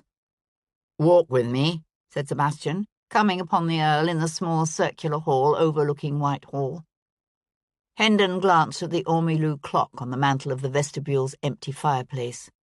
"I've a meeting with Channing at—" "This won't take long." Hendon raised his eyebrows, his jaw working thoughtfully in that way he had as he studied his son's face in silence. "Very well," he said, and turned toward the door. Sebastian waited until they'd reached the gravel path that ran along the canal in St. James's Park before saying, 30 years ago, you were one of 3 men sent by the King to evaluate the situation in the American colonies." Hendon's forehead furrowed in a frown. "That's right. Why do you ask?" "The other 2 men were Charles Lord Jarvis and Sir Nigel Prescott." "Ah, I see. Yes, Sir Nigel was with us. I heard his body had finally been found. Who'd have thought after all these years?" "How long after the 3 of you returned from America did Sir Nigel disappear?" Hendon's lips pursed with the effort of memory. "A week, perhaps less." Sebastian frowned. Lady Prescott had spoken of weeks. Yet after 30 years, one's memory might be expected to grow distorted. "Did you think at the time his disappearance might have something to do with your recent mission to America?" Hendon glanced at him sharply. "No. Why would I?" Sebastian studied his father's unexpectedly closed, angry face. "I don't know. I'm not entirely certain I understand why the 3 of you were sent out to the colonies in the first place." Hendon was silent for a moment, the fingers of his right hand running absently up and down his watch chain.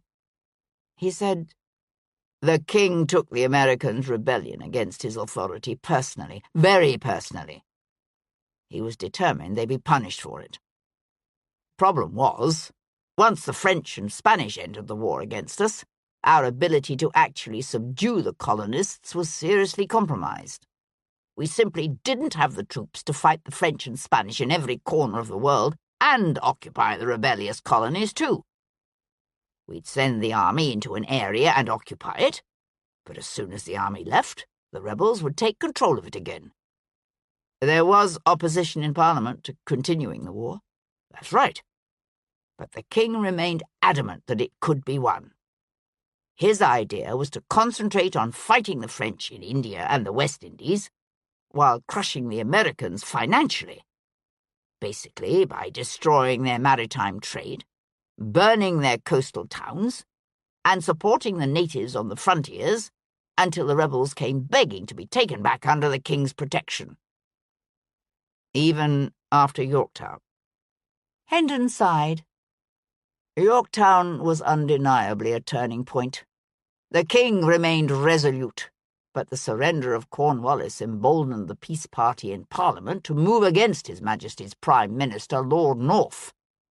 In the end, it was actually North who convinced the King to send a delegation to America to evaluate the situation at first hand, and, if possible, to open channels to the members of the Confederation Congress, urging them to accept some form of dominion status, with a separate parliament loyal to a common king." "Why the 3 of you? You, Sir Nigel, and Jarvis?"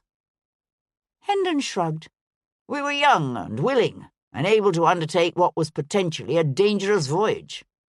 I was in the Lords, Prescott was a powerful voice in the Commons, and Jarvis has always been the King's man.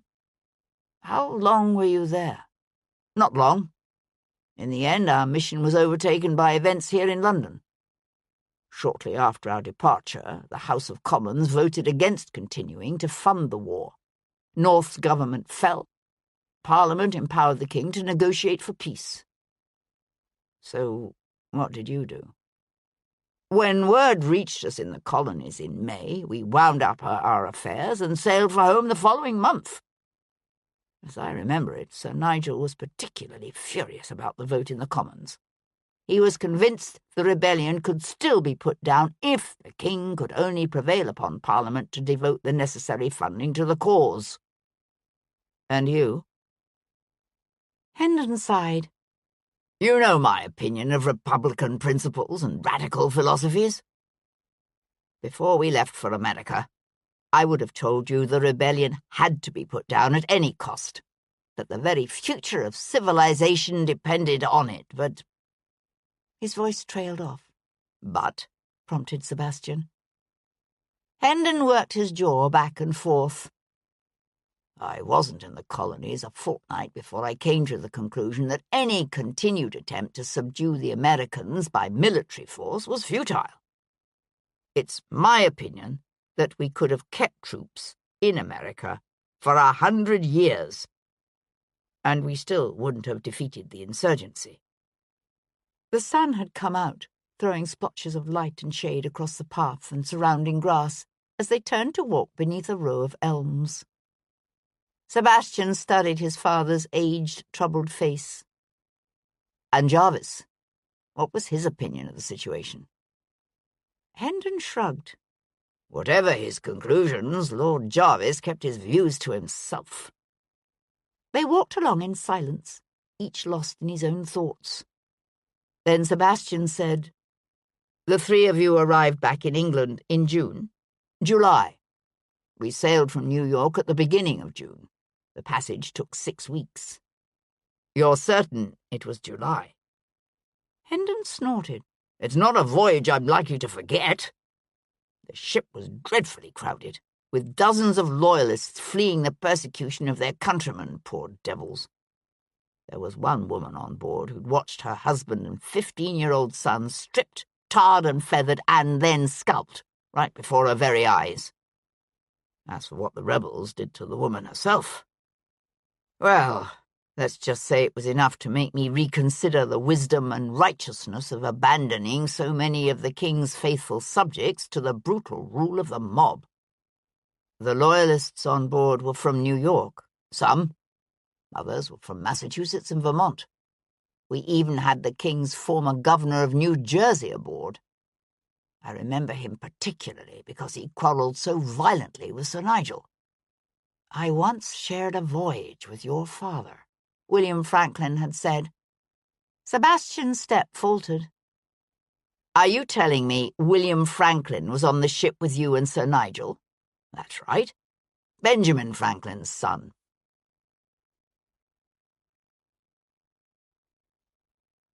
Chapter 24.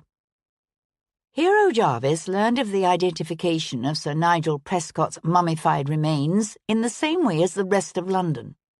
She read about it in the Morning Post. When she and her mother set off after luncheon on a round of morning visits, amongst those of a certain class, morning visits, like breakfasts, were always held in the afternoon, they discovered that conversation in the drawing-rooms of Mayfair revolved around little else. Sir Nigel, said Lady Jarvis to their hostess. Why? I remember when he disappeared. Hero looked at her mother in surprise. You do? Oh, yes, said Lady Jarvis, as her friend turned away to greet a new arrival. It was right after he returned from that dreadful mission to the colonies with your father and Lord Hendon. Hero set her teacup down with enough force to rattle it dangerously. What?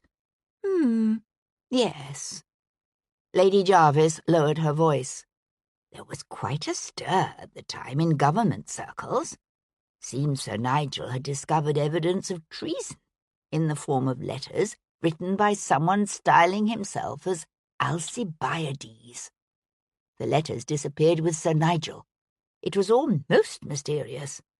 Not that your father told me about any of it, of course, but I overheard him talking to Lord North." Having chafed impatiently through the remainder of their social visits, Hero hurried home to find her father preparing to set forth for his clubs. "Your mission with Sir Nigel to the American colonies," she said, coming upon him in the library. "Tell me about it." Jarvis looked up from organising some papers. "Wherever did you hear about that?" "The whole town is talking about the discovery of Sir Nigel's body," she said vaguely. Jarvis locked his papers in a desk drawer and straightened. "There's not much to tell, really," he said, and proceeded to give her a succinct rundown. Listening to him, she found herself wondering inevitably what he was leaving out. She asked, "You never discovered the identity of this Alcibiades?" "No." He went to splash brandy in a glass. "What are you thinking? That Sir Nigel was killed by the traitor?" "It's possible, isn't it?" "I suspect it's more than possible." He set aside the crystal brandy decanter. "Or you could have killed him." "Really, Hero, I'm not responsible for every dead body that turns up in London." She gave an inelegant harumph.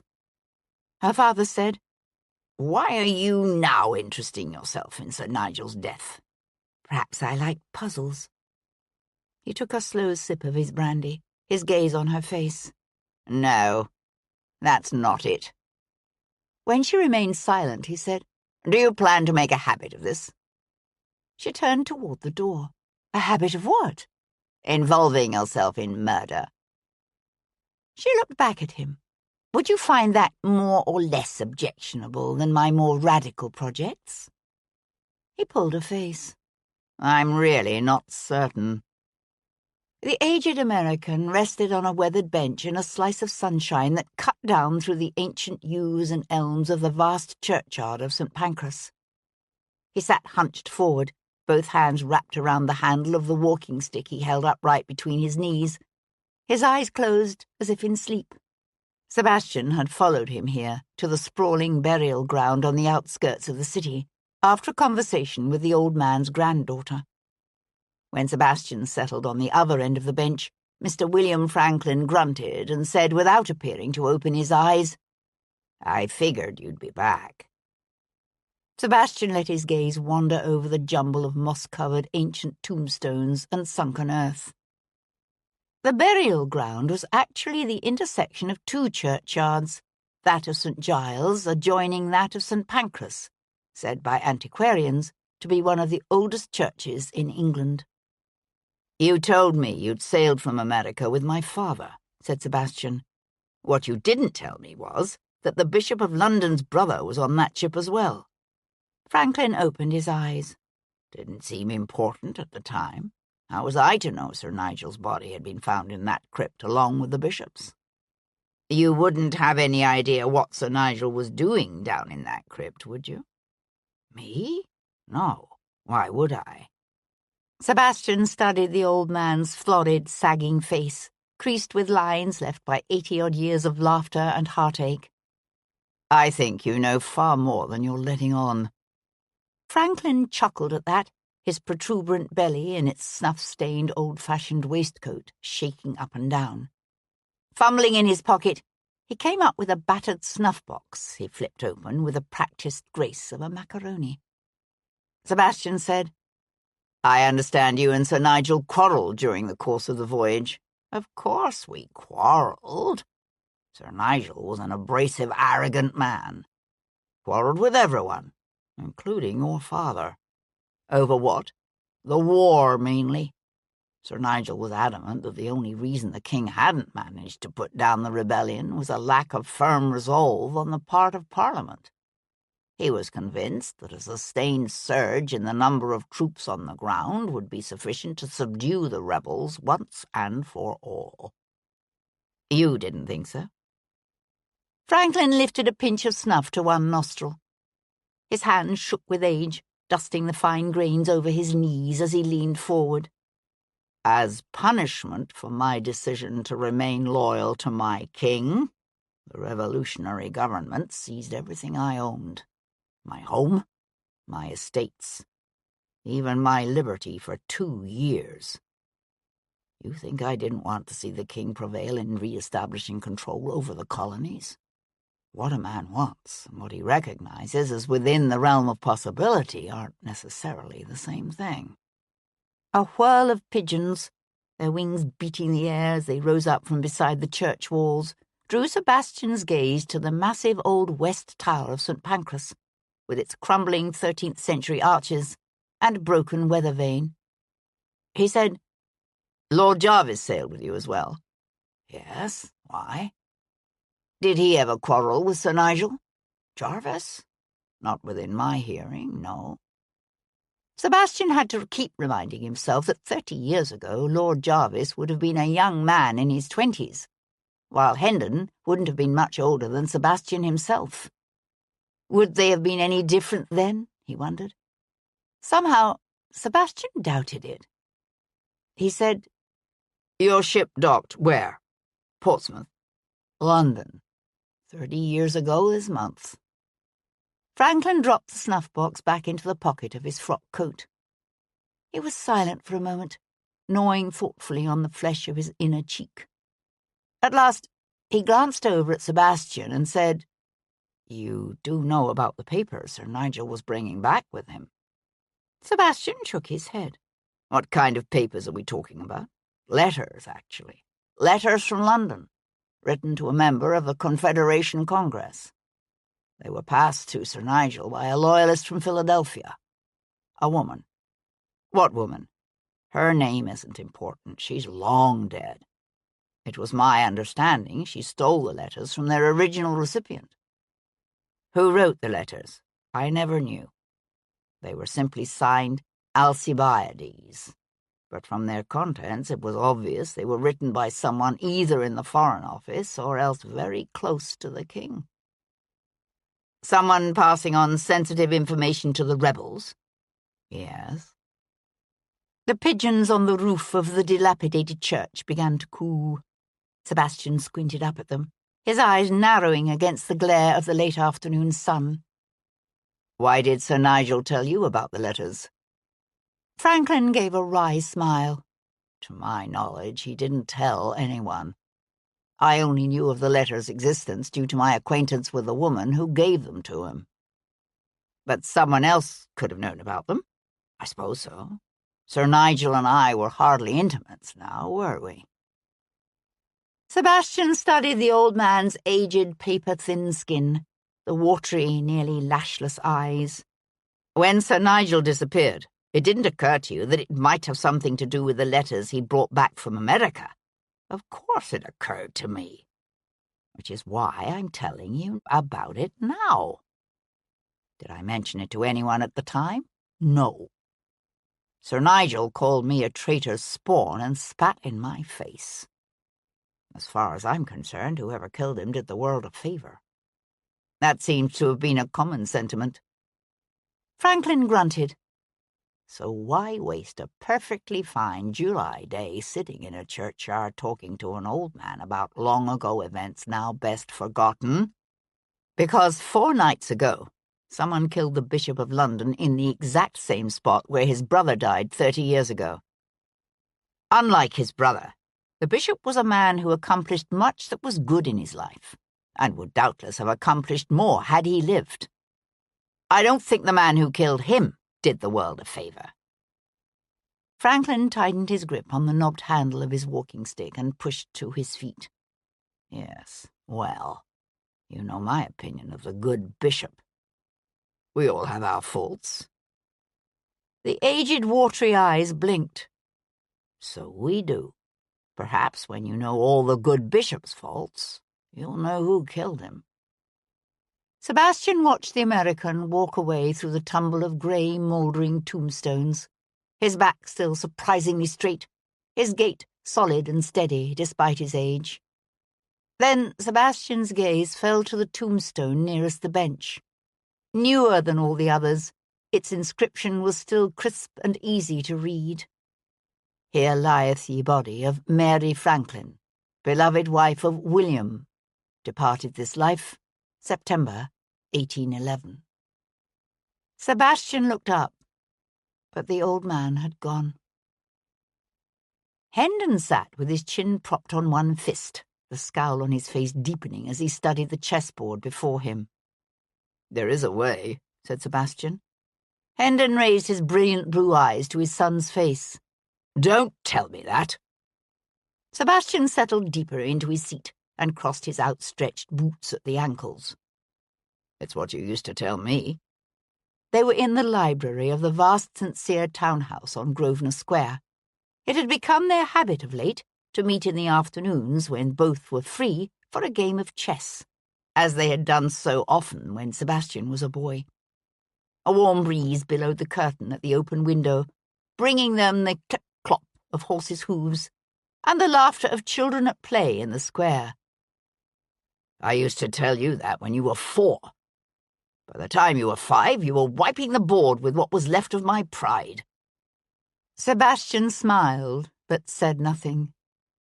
Hendon leaned forward to nudge his queen. "Take that." "There was a way," said Sebastian, carefully relocating his knight. "But that wasn't it. Checkmate."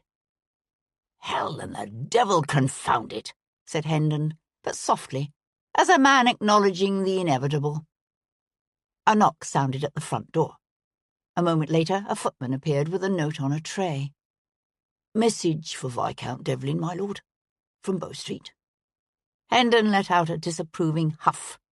Like Cat, he disliked his son's involvement in cases of murder, only for a different reason.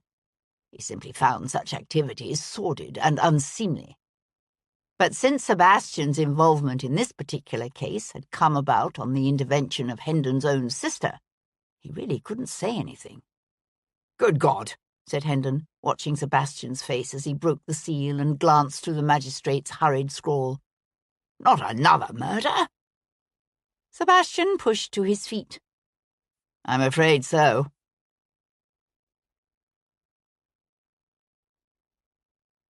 Chapter 25. "The squire discovered the corpse himself," said Lovejoy, as they drove in Sebastian's curricle toward the village, with Tom clinging to his perch at the rear. "Seems someone stuffed the Reverend's remains in a cupboard in the vestry. One wonders how the searchers failed to find him sooner." "Not a likely place to look for a missing priest, I suppose," observed Sebastian. "There is that." The setting sun had sent the temperature dropping, and Lovejoy had wrapped himself in a greatcoat for the drive. As they crested a ridge, a brisk wind buffeted the carriage, and the magistrate settled deeper into his coat. "It makes one wonder if perhaps our investigation into the bishop's death has veered off in a faulty direction. Perhaps Bishop Prescott's murder has less to do with events in the bishop's own life than with the ecclesiastical affairs of St. Margaret's." "Perhaps," said Sebastian, steadying his horses for the curve ahead. Lovejoy glanced over at him. "What other explanation is there?" Rounding the bend, Sebastian dropped his hands, giving the chestnuts their heads as they raced across the heath. Thick bands of clouds obscured the moon and cast the road into deep shadow. But Sebastian had the night vision of a cat or a wolf. Even without the moon, he could see quite clearly for miles. He said, "Perhaps Reverend Earnshaw knew something he failed to disclose to us. Something that could have led us to Prescott's killer." Lovejoy frowned.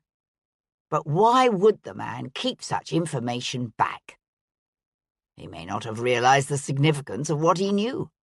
At least, not until it was too late."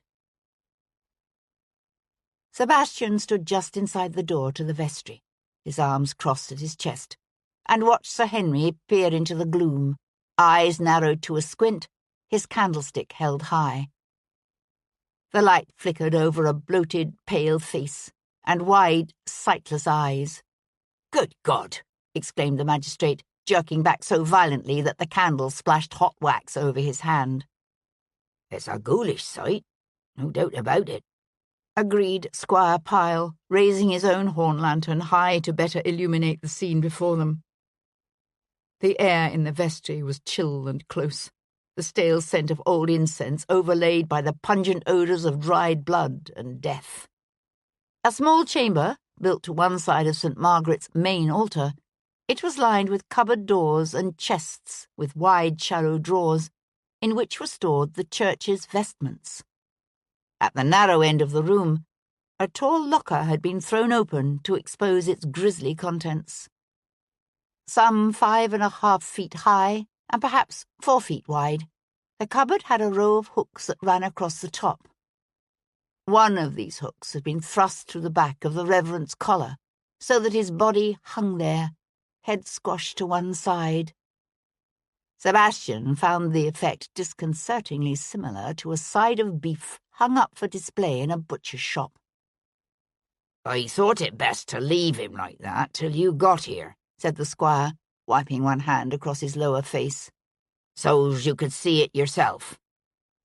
"Yes, well, we've seen it." Lovejoy took another step back, holding his candlestick more carefully. "Pray, take him down now."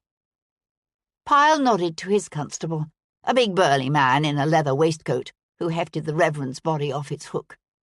Rigid with rigor mortis, the corpse thumped awkwardly against a nearby bench before crashing to the floor. "Sorry," mumbled the constable. Lovejoy dabbed at his lips with a wadded-up handkerchief and swallowed. Sebastian said, "Any indication as to how he was killed?" Pyle jerked his chin toward the Reverend's blood-stained waistcoat. "There's a neat slice in his waistcoat and shirt, just above his heart. I'd say he was stabbed.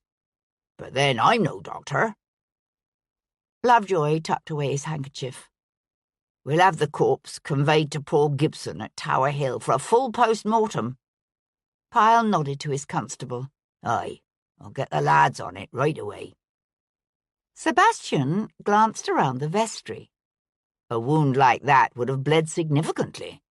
Any traces of blood elsewhere in the church? The cleaning lady found a bit near the altar. Looks as if somebody took the trouble to try to clean it up, which is why we didn't notice it sooner. You can see something of a trail from there to the vestry, though it was pretty much wiped up, too." "Show us," said Lovejoy. Lovejoy studied the smeared stains near the altar, his head bent, his hands clasped behind his back as he followed the smudges back to the vestry. Then he walked outside to stand beneath the aged porch and draw the cool air of the night deep into his lungs. "Why hang up the Reverend's corpse in his own vestry cupboard?" he asked when Sebastian walked up behind him. Sebastian stared out over the shadowy churchyard with its pale, tumbled tombstones glowing faintly beneath the darkened canopy of oaks that shifted in the growing wind. "To delay discovery, one presumes." "Yes, I suppose." Lovejoy was silent a moment, huddled deep in his coat, lost in his own thoughts. The wind gusted up even stronger, banging a shutter someplace in the night. He shivered and turned toward where Tom walked the chestnuts. "And people claim London is a dangerous place." By the time they dropped the magistrate at his house on Russell Square, the wind had grown increasingly violent, churning the heavy clouds overhead and bringing with it the smell of coming rain. "Out with it," Sebastian said to his tiger, as the tired chestnuts turned toward Brook Street. Tom made his eyes go round with innocence. "Governor, you've been looking smug ever since we left Tanfield Hill. What have you discovered?" Tom grinned. "While you and Sir Henry was in the church, I got to talking to one of the ostlers at the Dog and Duck." "The what?" "The Dog and Duck. It's the inn down by the mill stream." "Ah. Go on." "This ostler, his name is Jeb, by the way, Jeb Cooper. Anyway, it seems he was a groom in the stables at the Grange 30 years ago." Sebastian swung onto Bond Street. The footpaths and pavements were eerily dark and empty, the unpleasant wind having driven most of the city's inhabitants indoors. You mean when Sir Nigel was still alive? Aye. A gust snatched at Tom's hat, and he smashed it down on his head with his free hand. He remembers the night Sir Peter's dad disappeared very well. Very well indeed. Says there were strange goings on at the Grange that night. Very strange. How's that? He says Sir Nigel didn't just ride into town that night. Says he took off in a high dudgeon. That's why nobody thought much about it when he didn't come home. Not till the next day, when his horse was found wandering on the heath. Sebastian blew out a long breath. Why is it, he said, drawing up in front of his house on Brook Street, that every time I begin to think I'm getting a handle on the events surrounding this murder, I suddenly discover I really don't know what's going on at all? The street was unnaturally dark, the wind having blown out a good half of the tall oil lamps that marched in a line up the block. But thanks to Murray's vigilance, the 2 lamps bracketing Sebastian's front door still burned brightly, casting a pool of light over the short flight of steps and the pavement before it. "Give him a good rub-down," said Sebastian, handing the tiger the reins. "I'll drive the greys tomorrow." Tom scrambled into the seat. You'll be going back out to Tanfield Hill? Sounds as if I need to have a conversation with this Sebastian broke off, his head turning as the booming discharge of a long gun crackled through the night.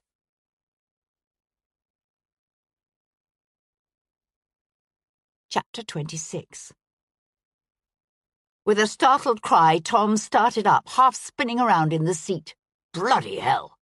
Grabbing the boy, Sebastian dragged him off the exposed high perch and into the inadequate shadows cast by the delicate carriage. The rifle crackled again. Heads tossing, the chestnuts whinnied in terror, their hooves clattering on the cobbles as they sidled nervously. Sebastian was hideously conscious of the boy's head lolling against his shoulder, could feel the slick wetness of blood on his hands. "Tom," he whispered. "Tom!" The boy let out a low moan just as the gun boomed once more. Sebastian caught his breath. A third shot? He scanned the dark, empty street before them, his eyes narrowing as he spotted the shadow of a man crouched in the area steps of a house some 3 doors down. "Murray!" Sebastian bellowed. Sebastian's front door crashed open, spilling a flood of golden light down the steps. The majordomo charged out, blunderbuss in hand. "Where are they?" demanded the former gunnery sergeant. "I'll get them, Captain." Sebastian yanked the majordomo down into the shadows and snatched the blunderbuss. "Here, take care of the boy." Already Sebastian could hear the sound of running feet disappearing fast. Bloody hell! Pushing up, he sprinted down the darkened street, blunderbuss in hand. A good 3/4 of a block ahead of him, a cloaked figure with a hat pulled low darted toward the corner. "Watch!" bellowed Sebastian. "Watch, I say!" As the figure reached the corner, Sebastian paused to raise Murray's blunderbuss and fire. But the short-barreled, stocky muzzle-loader was designed to do maximum damage at minimum range. The heavy shot blew a chunk out of one of the cornerstones of the end house. The running figure veered out of sight. "Bloody hell!" swore Sebastian, and ran on. He heard the creak of saddle leather, the clatter of hooves on cobbles. Bursting around the corner onto Davies Street, he saw the flick of a horse's tail disappearing into the night. He expelled a long, frustrated breath. Son of a bitch.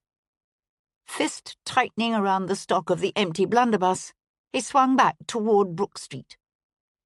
He was passing a house halfway down the block when he saw the gleam of a metal gun barrel lying near the service door at the base of the house's area steps. Running lightly down to the darkened service area, he picked up the long, elegant rifle abandoned by his would-be assassin. Sebastian stood in the doorway of his best-guessed bedchamber, his gaze on the small, dark-haired boy sleeping beneath the covers. "How bad is it?" Paul Gibson collected his instruments in his bag and straightened. "Barring any serious infection, he should be fine. I was able to extract the bullet from his shoulder without doing serious damage to either bone or sinew. I suspect he fainted from shock as much as anything. He was certainly hollering lustily enough while I was trying to sew him up. I've dressed the wound with some basilicum powder and given him a couple drops of laudanum to help him sleep." Sebastian kept his gaze on the boy's pale face. "That bullet was meant for me." Gibson clapped Sebastian on the shoulder. "Come, I could use a drink, and so could you. The boy'll be fine." "So, who do you think it was?" said Gibson, lounging in one of the leather chairs in Sebastian's library. "Obadiah?" "Perhaps." Sebastian splashed generous measures of brandy into 2 glasses and handed one to his friend. "Perhaps not. I keep thinking of Reverend Earnshaw hanging in his own vestment locker like a side of beef. What's to say that wasn't Obadiah's work as well? It's certainly possible." Picking up the rifle, Sebastian held it out.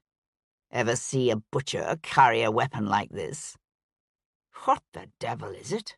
asked Gibson, studying the rifle's strange screw mechanism. "It's a Ferguson breech-loading rifle." "A breech-loading rifle?" Sebastian nodded. "The problem with rifles has always been that they're so damn slow to load. That, plus they can't be fitted with bayonets." He turned the screw handle to open the breech. This mechanism got around both those problems. I've heard it said that a man who knows what he's doing can fire 6 rounds a minute and hit a target up to 200 yards away with this gun. 6 rounds a minute? You're lucky you weren't killed.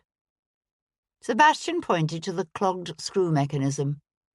"The problem is, the breech threads have a nasty habit of clogging up around the 3rd shot. It's one of the reasons the army never adopted the Ferguson. They're quite rare."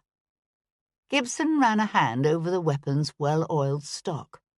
"I suppose Obadiah could have lifted it from some dead officer in the field and brought it back from the peninsula with him." "He could have," said Sebastian, going to stand beside the window overlooking the darkened street. Gibson cleared his throat. "Is it wise, do you think, to expose yourself at the window in that way?" Sebastian swung to face him. "What would you have me do? Hide in the house?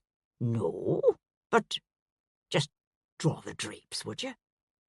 Sebastian drained his glass with a laugh and stepped away from the window. "Did you get a chance to look at Earnshaw's body?" Gibson shook his head. "The constable from Tanfield Hill was still drinking a tankard of ale in my kitchen when your footman arrived with news that Tom had been shot. I'll start on you, Reverend, first thing in the morning." Sebastian went to pour himself another drink. "I'll be surprised if his body has much to tell us. The constable said something about a stab wound. That's what it looked like." Gibson finished his own brandy in one long pull. Just like Sir Nigel Prescott. "Yes. Only this one wasn't stabbed in the back." Sebastian raised the carafe of brandy in a silent inquiry. "No more for me, thanks," said the surgeon, pushing to his feet. "You'll be riding out to Tanfield Hill again in the morning?" "Yes." Gibson nodded. He turned toward the door, then paused to look back and say, "Just be careful, Devlin."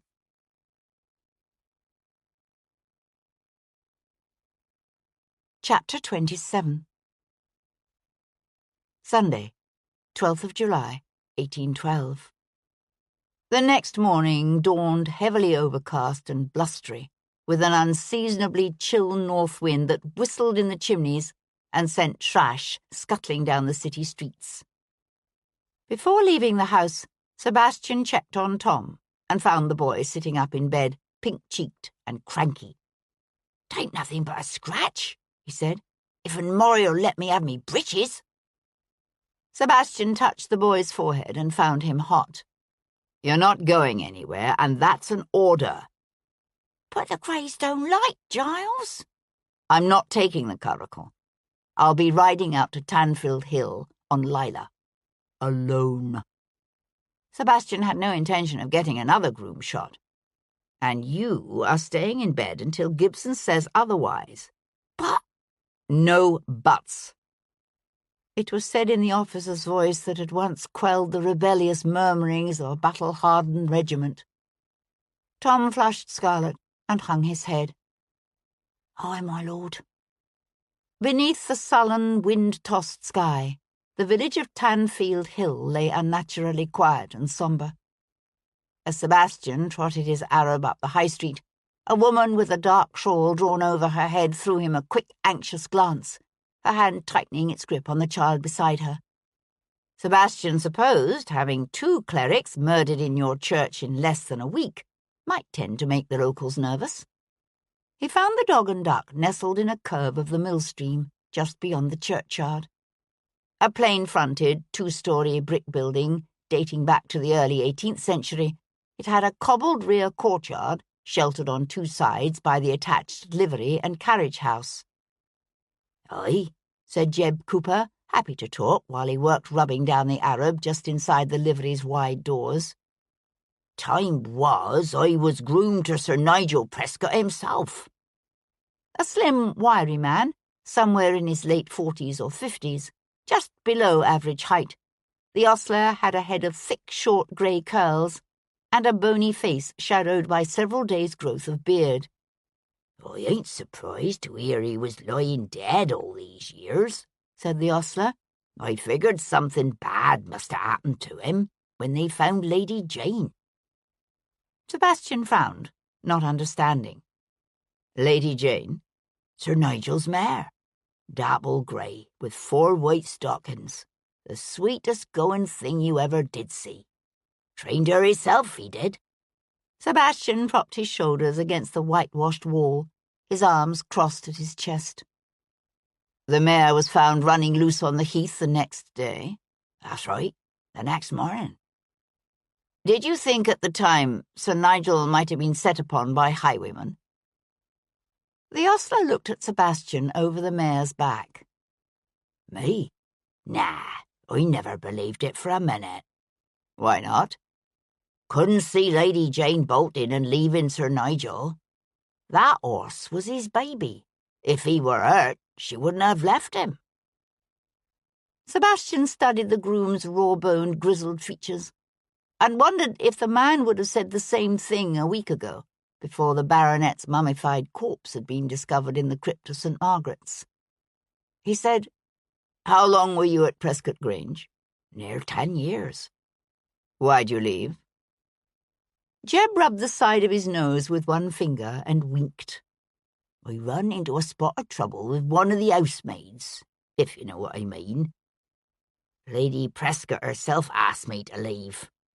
But then she'd had it in for me ever since that night."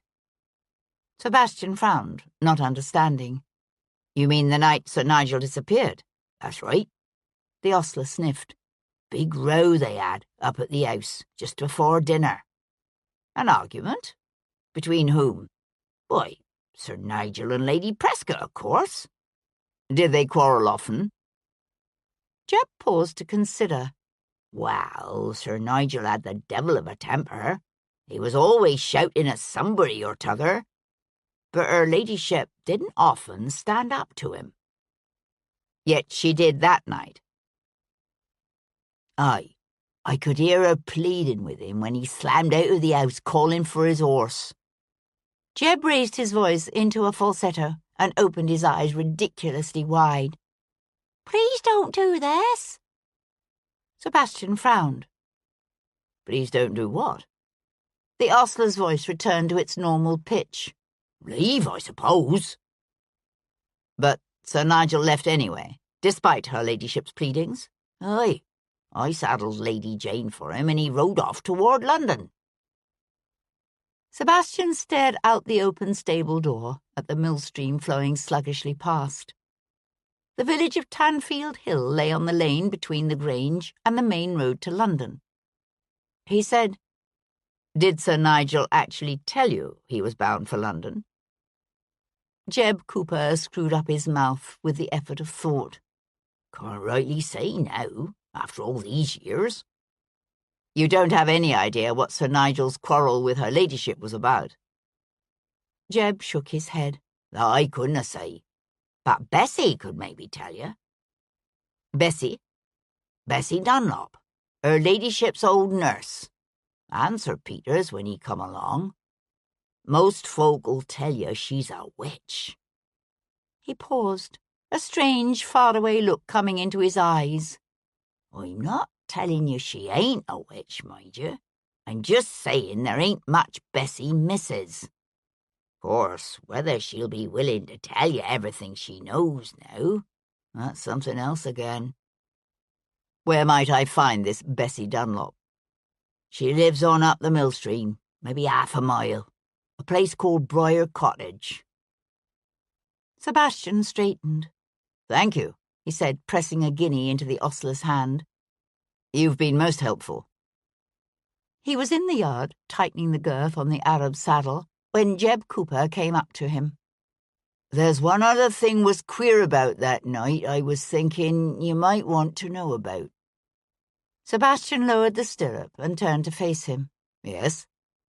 Weren't more'n 5 minutes after Sir Nigel left that Lady Prescott called for her horse to be brought round. Rode off without even a groom. Lady Prescott? Are you saying she rode after Sir Nigel? I don't know about that, but she rode toward London too. That I do know. When did you come back? Jeb Cooper pressed his lips together and shook his head. That I couldn't say. When I awoke the next morning, her ladyship's mare was back in her stall, still wearing her saddle. Did it look as if it had been ridden hard? Well, she didn't show signs of having worked up any kind of sweat, that's for sure. So I'd say no. That horse hadn't been ridden far at all. The witches' cottages of Sebastian's childhood imaginings had been dark, decrepit places with mould-slimed walls and grimy, cobwebbed windows and broken shutters that creaked ominously in the wind. The witches themselves, of course, were all hideous creatures, bent, skeletal crones with wild hair and hooked noses and drooling, toothless grins. But when he followed the dark, overgrown path that wound through the mingling willows and oaks that grew along the banks of the mill stream, he came upon a tidy, recently whitewashed cottage with a newly thatched roof and a profusion of rambling roses in a riot of pink and scarlet. Chickens scratched in the well-swept yard.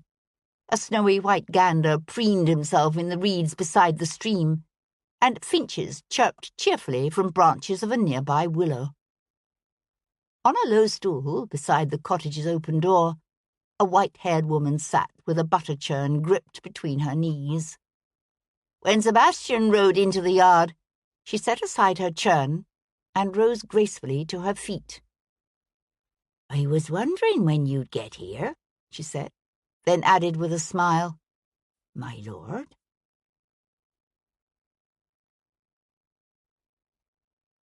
Chapter 28. Sebastian swung out of the saddle, his gaze taking in the doe that grazed unconcernedly at the edge of the clearing, the rabbit foraging in the nearby undergrowth. "You knew I was coming, did you?" Bessie Dunlop gave a soft chuckle. "They told you I'm a witch, didn't they?" The woman's hair might be white, but her face was surprisingly unlined. If she'd served as nurse to both Sir Peter and Lady Prescott before him, Sebastian knew that Bessie Dunlop had to be at least in her 70s. Yet her cheeks still bloomed with good health and vigour, small and plump, with a fan of laugh lines radiating out from merry black eyes. She looked far more like a jovial baker's wife than a witch. She nodded to a little girl, whose dark head peeked around the edge of the doorway. "Missy, take his lordship's mare and put her in the lean-to so she'll be out of this wind." Sebastian handed the child his reins. "Thank you." "My granddaughter," said Bessie Dunlop, studying Sebastian through suddenly narrowed eyes. And it occurred to him that while she might look like a jolly baker's wife, appearances could be deceiving. "Do you know who I am?" he said. She gave a soft cackle that sounded decidedly unjovial. "Oh, I know who you are, Lord Devlin." She dropped her voice and leaned forward to whisper, "Question is, do you know? And more important, do you want to know?" "What's that supposed to mean?" She straightened. "When you're ready to understand, you will." He cast a more searching gaze about the clearing. "I assume Jeb Cooper told you to expect me." It occurred to him that a child like Missy, running along a more direct path, could conceivably have reached the cottage ahead of a horseman following the winding millstream. "In a manner of speaking." She turned to pick up a bulky meal sack resting on a shelf built against the cottage wall. "He says you were at Prescott Grange 30 years ago, the night Sir Nigel disappeared." "That's right." Opening the meal sack, she thrust her hand inside and came up with a fistful of grain she tossed to the chickens in the yard. The wind caught the seed, scattering it unexpectedly far. Clucking and jostling for position, a dozen chickens descended upon them, feathers ruffled by the brisk wind. Sebastian felt his initial spirit of goodwill toward this maddeningly smiling woman begin to wane. "He says Sir Nigel and Lady Prescott quarrelled that night, and that you would know the subject of their quarrel." She shrugged one shawl-draped shoulder. "I know what I heard. It's no different from what the others in the house that night heard." Sebastian waited patiently. It was a moment before she continued. "Afterwards, there was all sorts of wild talk, of course. Sir Nigel disappearing like that, especially when it became known that her ladyship was with child." Sebastian studied the woman's half-averted profile. "When was Sir Peter born?" "Late February. He came early. He was expected in April." Late February would have been 7 months after Sir Nigel disappeared, Sebastian thought. And just over 7 months after the baronet had returned from America. No wonder Lady Prescott had been vague about the dates of her husband's return. A scratching sound drew Sebastian's attention to a ratty brown hen pecking and clawing at the shiny surface of his hessians. He shifted his feet, but the hen persisted. "Careful," he thought, "or you'll end up in a stew pot, my fine feathered friend." "I keep the hens for their eggs," she said, as if he had spoken the thought aloud. "Not for the pot." She laughed when he looked up at her, startled. "I eat no flesh of my fellow beings. It's why the creatures of the forest know they need have no fear in approaching me." Sebastian glanced over to where he'd seen the doe, but the deer was gone. He said, "You still haven't told me the reason Sir Nigel quarrelled with Lady Prescott that night." "Nor will I." Tossing the last of the grain, she turned back toward the cottage. The loyal family retainer, loyal to the end. Sebastian followed her. 3 men are dead, and you think it's because of that quarrel?" "I don't know." For the first time, she looked vaguely troubled. Seating herself on her stool again, she reached for the churn. "I haven't seen Lady Rosamond in some time," she said, in an apparent non sequitur. "It was Sir Peter gave me this cottage." Lady Rosamond being Lady Prescott? The old nurse worked her churn. "She'll always be Lady Rosamond to me, just like she was when she was a little girl." She paused. "Now, Sir Peter, he comes to visit me regularly. Why, he was here just last week." Sebastian watched her work her butter. He said, "You haven't actually told me anything. You know that, don't you?" She stopped churning long enough to look up at him. "Oh, but I have."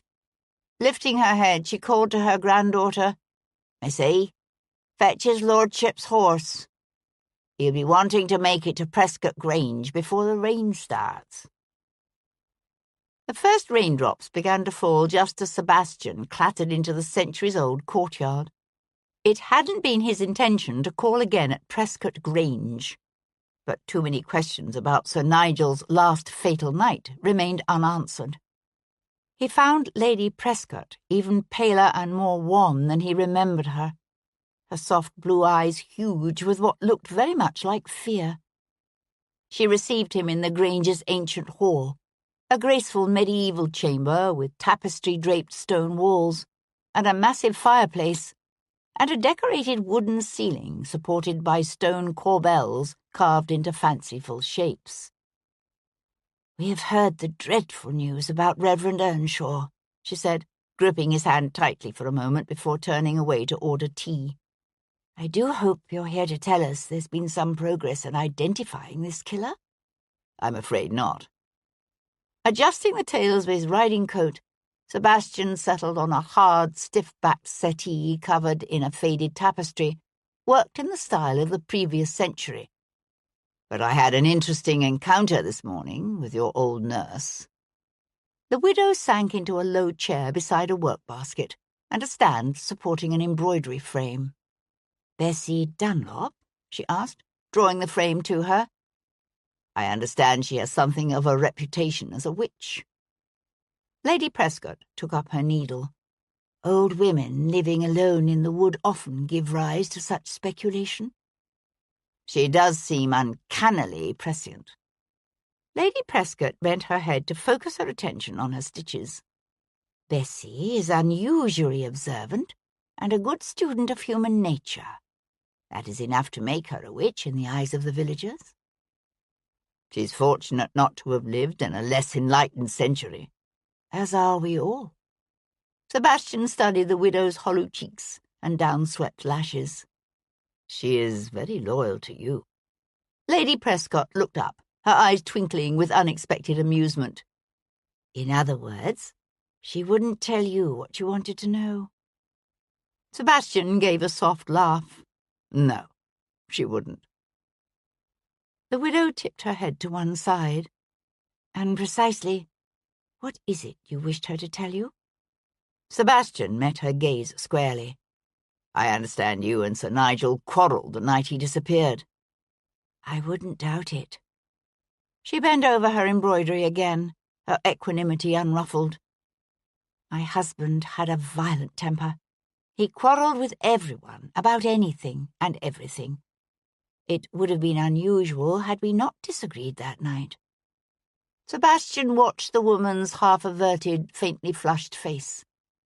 He could hardly say to her, "Did your husband come home from America to discover you pregnant with another man's child?"